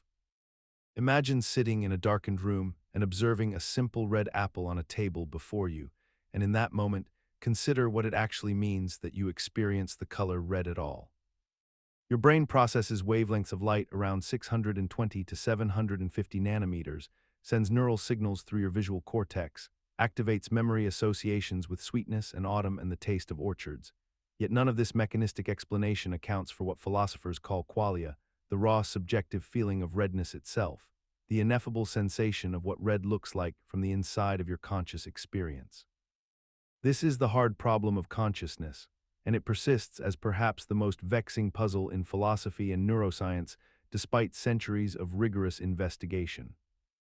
We can explain the easy problems, those functional aspects of the mind like how you process information or recognize patterns or form memories, but we cannot explain why physical processes give rise to subjective experience at all, why there is something it is like to see that red apple rather than the universe simply containing an unconscious processor responding to stimulus without any inner felt quality to the experience. The mechanism behind this dilemma lies in what scientists call the explanatory gap, the seemingly unbridgeable chasm between objective physical descriptions of brain activity and subjective descriptions of conscious experience, because you could theoretically have a complete understanding of every neuron firing and every chemical cascade in someone's brain, and still not know what their experience of red actually feels like from within their subjective perspective.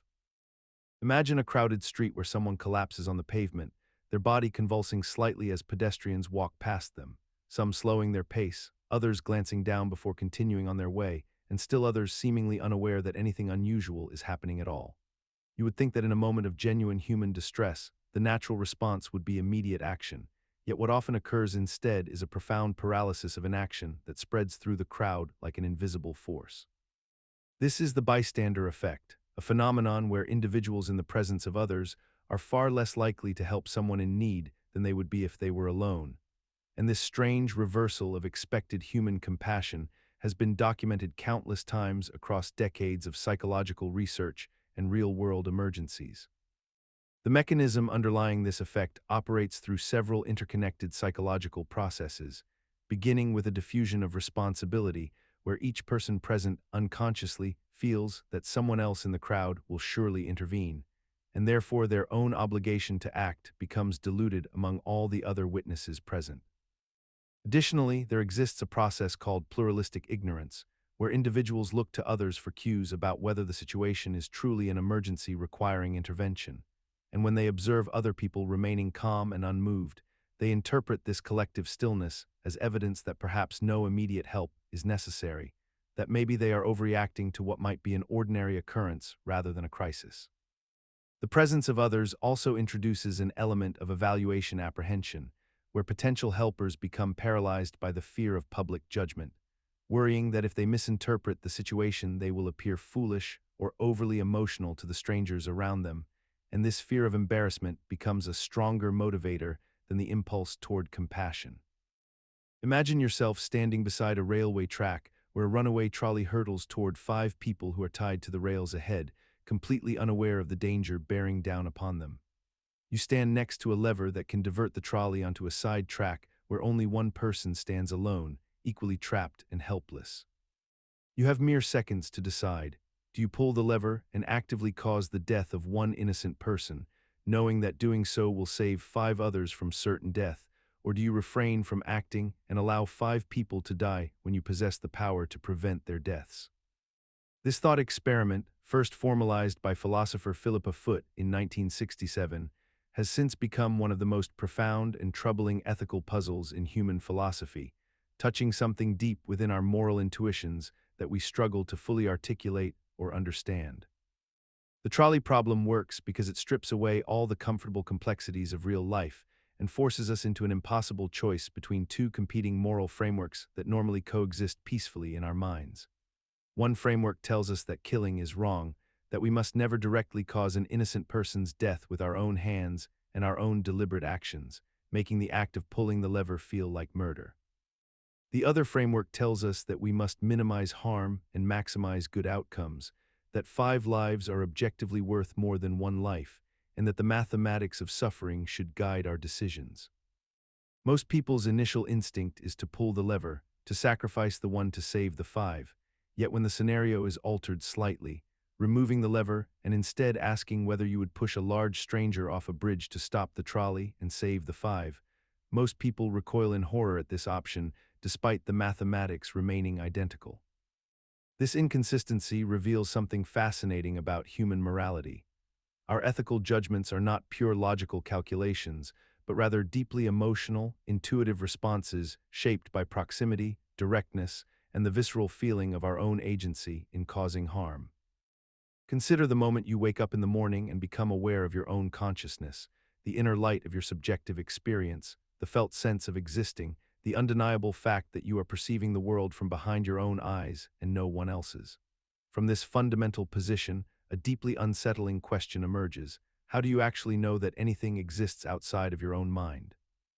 The people you interact with, the objects you touch, the entire external world that seems so solid and independent, could they all be constructs of your own consciousness, projections generated by your brain with no corresponding reality beyond your perception? This is solipsism, the philosophical position that only your own mind is certain to exist, and everything else might be nothing more than an elaborate mental creation. To understand why this thought persists despite its logical fragility, consider the architecture of human consciousness itself. Your only direct access to reality is through your own subjective experience. You never perceive the world itself, only the neural representations your brain creates of it.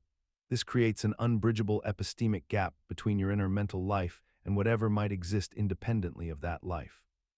You cannot step outside your own consciousness to verify that the external world matches your perceptions, because any such verification would itself be an act of consciousness, another mental event occurring within the very mind you're trying to step outside of. This logical circularity seems inescapable once you notice it.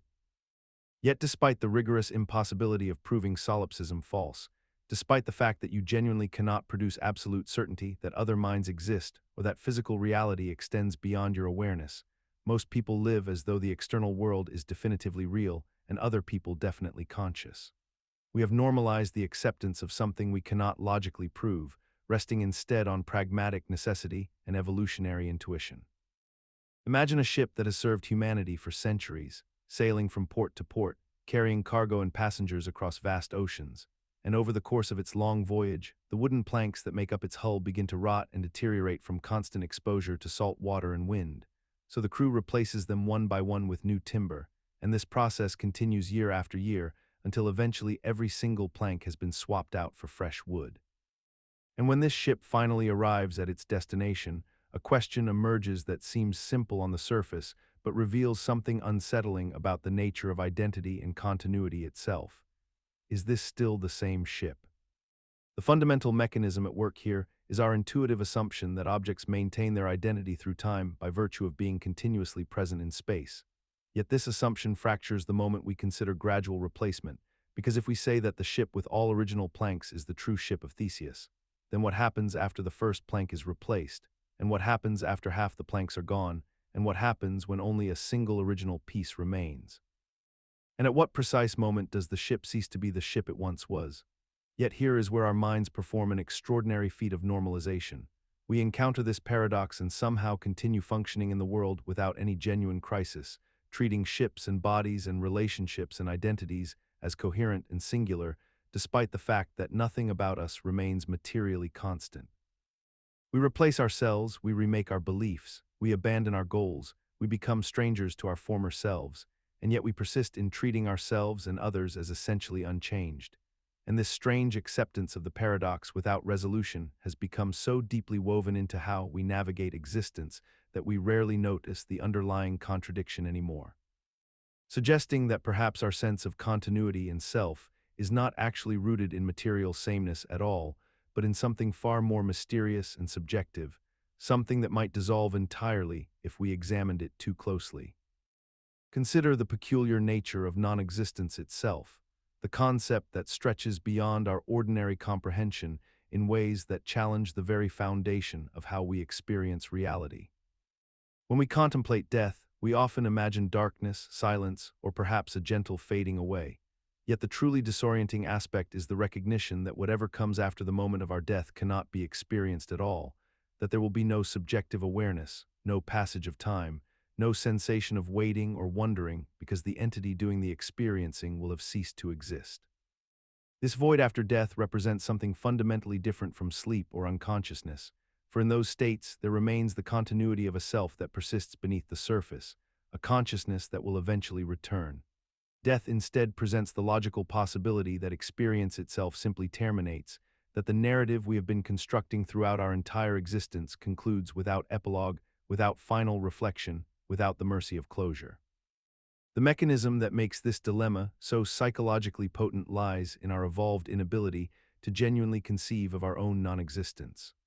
Our brains are built to model the world from a first-person perspective, and this perspective cannot be imagined as absent because the act of imagining requires precisely that perspective from which to imagine. We find ourselves caught in a recursive loop, where the very tool we use to contemplate oblivion is the tool that makes oblivion incomprehensible, and this incomprehensibility creates a kind of existential vertigo that touches something primal within us. What makes this phenomenon persist despite its logical incoherence is our stubborn insistence on experiencing death as a state rather than as a non-event, our tendency to project ourselves into the aftermath as observers of our own absence, and our cultural narratives that frame death as a transition rather than a cessation, all of which provide a comforting texture to something that remains fundamentally beyond our reach. Consider the moment you make a decision, any decision at all, whether it is choosing what to eat for breakfast or selecting a life path that will define the next decade of your existence. You experience this moment as fundamentally yours, as an expression of your agency and autonomy, as proof that you are the author of your own choices and therefore responsible for their consequences. Yet beneath this felt experience lies a troubling question that has haunted philosophers and neuroscientists alike.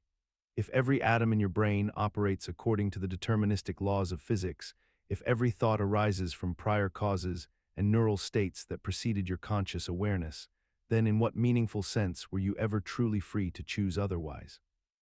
The determinist argues that your sense of free will is merely an illusion, a story your brain tells itself after decisions have already been made by forces entirely beyond your conscious control, while the libertarian free will advocate insists that consciousness itself represents a genuine break in the causal chain, a place where something irreducibly free can emerge.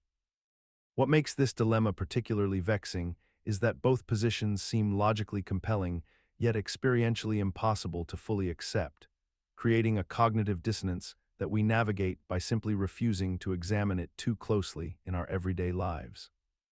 We praise people for their virtues and punish them for their crimes while simultaneously acknowledging that their brains are made of matter governed by physical law. Yet we have constructed entire moral and legal systems that presuppose the reality of free choice, systems so fundamental to how we organize society that abandoning them seems unthinkable. The neuroscientific evidence suggesting that brain activity precedes conscious intention by several hundred milliseconds only deepens this paradox. suggesting that our sense of authorship is always a retrospective narrative rather than an actual real-time command center. Consider the vastness of the observable universe, which contains an estimated 2 trillion galaxies, each harboring hundreds of billions of stars, and yet when we look up at the night sky and listen carefully through our radio telescopes for signs of extraterrestrial life, we encounter only profound silence. This is the Fermi paradox, named after physicist Enrico Fermi, who posed a deceptively simple question during lunch one afternoon. If the universe is so incomprehensibly large and old, where is everybody? The mathematical probability suggests that intelligent life should have emerged countless times across the cosmos, and yet we find no definitive evidence of it, no signals, no visitors, no ancient probes left behind by civilizations far older and more advanced than our own. The paradox deepens when we contemplate that even a single spacefaring civilization, given enough time, could theoretically colonize the entire galaxy in just a few million years, a mere blink in cosmic terms, and yet our sky remains silent and empty. This logical mechanism that generates the paradox operates through what we call the Drake equation, a framework that multiplies together various factors.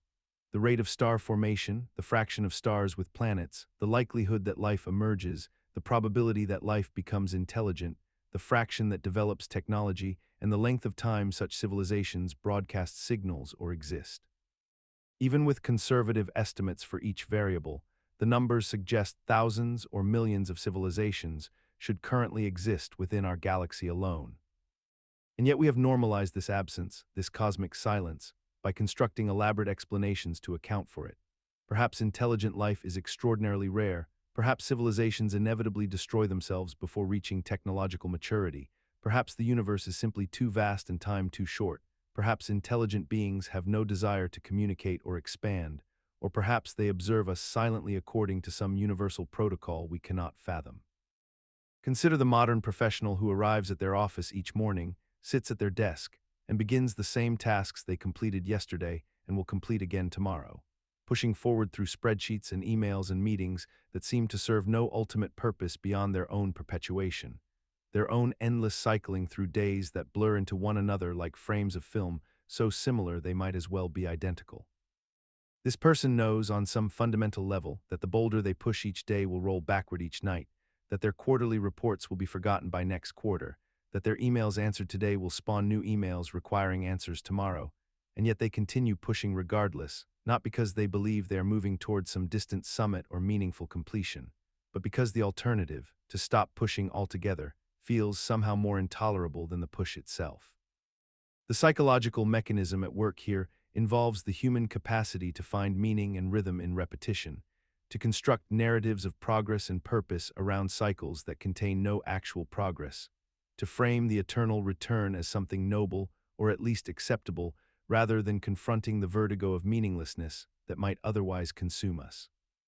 We have built entire economic and social systems around this boulder, rewarding those who push hardest, celebrating dedication to tasks whose completion is impossible, measuring success not by arrival at any destination, but by the consistency and vigor of the pushing itself. What is peculiar, what demands reflection during these hours before sleep when our defenses are lowest, is how readily we have accepted this condition, how we have transformed Sisyphus's punishment into Sisyphus's identity, how we wake each morning and resume the push without the slightest acknowledgement of the absurdity beneath our compliance.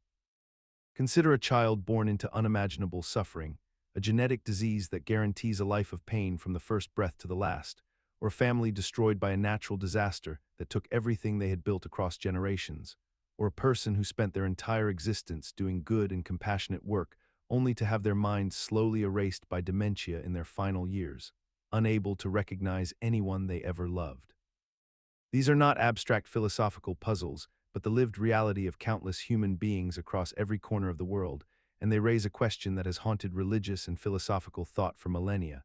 If a benevolent and all-powerful creator exists, why does evil persist in such overwhelming abundance? The logical contradiction appears almost elementary when stated plainly. An all-powerful being could prevent suffering. A benevolent being would want to prevent suffering. Therefore, an all-powerful and benevolent being should eliminate suffering. Yet suffering exists in quantities and varieties so staggering that it seems to mock the very premise of divine goodness. We have constructed elaborate theological responses to this apparent contradiction, invoking concepts of free will and greater purposes and soul-building trials and cosmic balance, and these explanations have provided genuine comfort to billions of people throughout history. Yet something peculiar happens when we examine these responses closely. They all require us to accept that an omniscient creator deliberately designed a system in which innocent children would suffer, knowing in advance exactly how much pain would be inflicted, and exactly when, all presumably for reasons we cannot fathom but must trust are justified. We have somehow normalized this stunning logical gap by dressing it in the language of mystery and faith, suggesting that our inability to understand divine reasoning is not a failure of the reasoning itself, but rather a limitation of our mortal minds. Imagine standing at the edge of a vast philosophical chasm, facing a choice that cannot be resolved through evidence or reason alone, and you are forced to wager your entire existence on an answer that may never be confirmed before you die. This is the essence of Pascal's wager, a thought experiment proposed by the 17th-century mathematician and philosopher Blaise Pascal, who constructed an argument about belief in God that operates not on faith or evidence, but on pure probability and rational self-interest. Pascal recognized that the existence of God cannot be proven or disproven through logic or observation, yet we are all forced to live as though we have made a choice about this fundamental question, either by believing or by not believing, and therefore we must calculate which choice carries the least existential risk. The wager operates like this. If you believe in God and God exists, you gain infinite reward in the form of eternal salvation. But if you believe in God and God does not exist, you lose little beyond some time and effort spent in devotion. Conversely, if you do not believe in God and God exists, you face infinite punishment in the form of eternal damnation, while if you do not believe and God does not exist, you gain the freedom of a life without religious constraints. When you arrange these outcomes mathematically, belief appears to be the rational choice, since the potential infinite gain outweighs any finite loss, making faith not a matter of spiritual conviction, but a calculated bet placed with your immortal soul as collateral. Yet this argument persists in our modern consciousness despite numerous logical objections that philosophers have raised against it, such as the problem of which God to believe in among thousands of competing religions, each offering their own version of infinite rewards and punishments, or the observation that genuine belief cannot be chosen by mere decision-making but must arise authentically from conviction. Imagine you're chained in a dark cave since birth, facing a wall, unable to turn your head or move your body in any meaningful way, and behind you burns a fire that casts shadows of objects onto the stone surface before you, and these shadows become your entire reality, your complete understanding of what exists in the world around you, because you have never seen anything else and cannot conceive of anything beyond what flickers across that gray wall in front of your eyes. And you develop names for these shadows, you predict their movements, you feel as though you understand the patterns and rules governing their behavior, and you might even feel a sense of mastery and knowledge about this shadow world, believing yourself educated and wise because you have learned to anticipate what will appear next. Now consider that almost everything you believe to be true about reality might be merely the shadow of something deeper, something more fundamental that exists beyond your perception, and you are like the prisoner in Plato's ancient parable, mistaking the projection for the thing itself, mistaking the map for the territory, mistaking the representation for reality itself. The mechanism underlying this dilemma is rooted in the limits of human perception and cognition, because our senses and our minds can only process a fraction of what actually exists, and we construct models of reality based exclusively on the information available to us, and these models feel complete and comprehensive precisely because we have no direct access to what lies beyond them, creating an epistemic prison of our own making. What makes this concept so persistently unsettling is that there may be no way to know if you have escaped the cave, or if you have merely moved to a different chamber with different shadows, and we continue living our lives with the unexamined assumption that our perceptions reveal reality as it truly is, never quite confronting the vertiginous possibility that we might be fundamentally deceived about the nature of existence itself.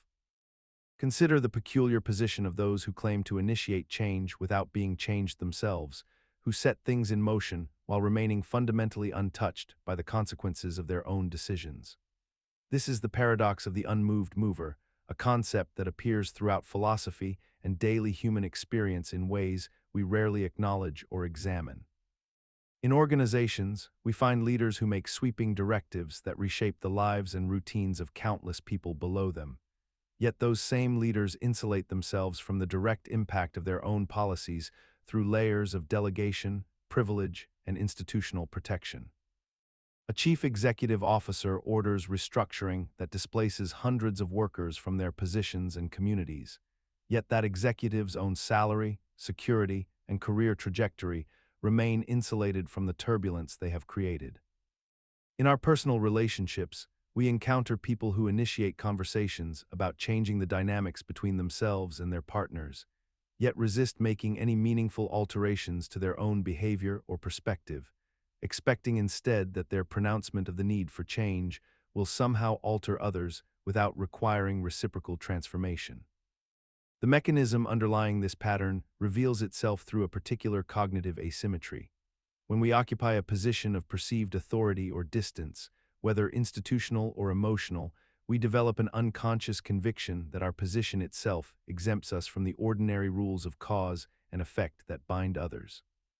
We see ourselves as catalysts rather than participants, as forces that act upon systems without being part of those systems, creating a psychological separation between the agent of change and the changed. This mirrors Aristotle's original concept of the unmoved mover, a being that causes all motion and transformation in the universe while itself remaining perfectly static and unchanging, a thought experiment that has persisted in human consciousness for over 2,000 years precisely, because it resonates with something deep within how we wish to see ourselves. Consider for a moment the simple act of pointing at two objects and calling them both by the same name. You see a red apple on a table, and you see another red apple in a bowl across the room, and without hesitation, you call them both apples. But what exactly are you referring to when you use that word? The apple on the table is a particular thing, a specific object existing in a specific location at a specific moment in time, with its own unique atomic composition and microscopic imperfections. The apple in the bowl is equally particular, equally individual, existing in a different location with a subtly different arrangement of atoms. Yet somehow they share the property of being an apple, and we have a word for this shared quality, this universal category that transcends their individual particularity.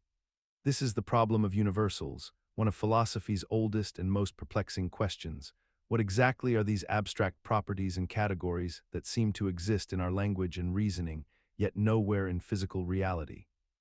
When you look at the world, you never actually see the universal redness itself, only this particular red object and that particular red object. You never encounter the abstract concept of appleness floating through space, only specific apples with their specific characteristics. Our minds have somehow developed the remarkable capacity to abstract away from individual particulars and recognize common patterns, to group infinitely diverse objects under single conceptual umbrellas, yet we remain fundamentally uncertain about the ontological status of these universals themselves. Are they real features of the world that we discover, or merely convenient fictions that our minds have invented? Do properties like redness and roundness actually exist somewhere in a realm of abstract forms, or do they exist only in our minds as mental constructs, or do they not exist at all except as useful language games we play? Imagine you are standing at one end of a room and you wish to walk to the opposite wall. Before you can reach that wall, you must first travel half the distance to it. But before you can travel that half distance, you must travel half of that distance, and before that, you must travel half of that distance again. This pattern continues infinitely backward in time, suggesting that you must complete an infinite number of movements before you can even begin to move at all, and therefore you should never be able to move. And yet you stand up and walk across the room with perfect ease, covering the entire distance in seconds. This is the essence of Zeno's dichotomy paradox, one of several ancient logical puzzles proposed by the Greek philosopher Zeno of Elea around 2,500 years ago. The mechanism underlying these paradoxes operates on a fundamental confusion between the mathematical infinite and physical reality. Zeno's reasoning is logically sound within its own framework. The mathematics does work out precisely as he described it. You can infinitely subdivide any finite distance, and this subdivision is genuine and real within the realm of pure mathematics. However, what Zeno failed to account for, or perhaps deliberately exposed as a weakness in human reasoning, is that an infinite series of diminishing quantities can still sum to a finite total. An infinite number of increasingly tiny steps can add up to crossing a room. The paradox persists in our minds because it reveals a deep tension between how our intuition processes continuous motion and how our logical minds attempt to analyze it step by step. We experience ourselves moving smoothly and continuously, yet when we try to break that motion into discrete components through reason, we encounter this apparent impossibility. Despite the mathematical resolution of these paradoxes being well understood for centuries, they continue to haunt human consciousness because they expose something troubling about the relationship between mathematics, logic, and reality itself. Consider the ancient paradox attributed to the philosopher Zeno of Elea, a thought experiment that has haunted human reasoning for more than 2,000 years, one that asks us to imagine the legendary warrior Achilles engaged in a race against a tortoise, a creature known for its remarkable slowness, and yet despite the obvious superiority of Achilles in speed and athleticism. The paradox suggests that he can never actually overtake the tortoise if the tortoise is granted even the smallest head start in the competition. The logic unfolds in a deceptively simple manner. Before Achilles can catch the tortoise, he must first reach the point where the tortoise began, but by the time he arrives at that location, the tortoise will have moved forward to a new position. And then Achilles must close that gap. Yet again the tortoise advances, and this process continues infinitely, creating an endless series of smaller and smaller distances that somehow, according to the paradox, can never truly be completed. Leaving Achilles perpetually chasing, but never quite catching his slow-moving opponent. The mechanism at work here involves our struggle with the concept of infinity and the divisibility of space and time, for mathematically we understand that an infinite series can indeed sum to finite value, that completing infinitely many steps is possible, and yet our intuition rebels against this truth. Our minds resist the conclusion that seems to contradict what our bodies know to be physically real. What makes this paradox so persistently troubling is that it exploits a gap between abstract mathematical reasoning and concrete physical experience, between what we prove and what we perceive, and despite having been formally resolved through calculus and the concept of limits, we still find ourselves momentarily trapped in its logic, still feeling the pull of its conclusion even as we intellectually reject it, suggesting that some forms of confusion run deeper than mere logical error. Imagine standing in a vast field, watching an archer draw back their bowstring and release a single arrow into the air. The arrow flies through space, traveling from the bow toward a distant target, and you find yourself mesmerized by its motion, by the way it cuts through the atmosphere with seemingly unstoppable momentum. Now pause that moment and consider what Zeno of Elea asked over 2,000 years ago. If an arrow is to travel from point A to point B, must it not first travel half that distance, and before that half of that distance, and so on infinitely? At every single instant of time, the arrow occupies a specific position in space, a space equal to its own length, which means that at each moment, the arrow is not actually moving at all, but rather simply existing where it is.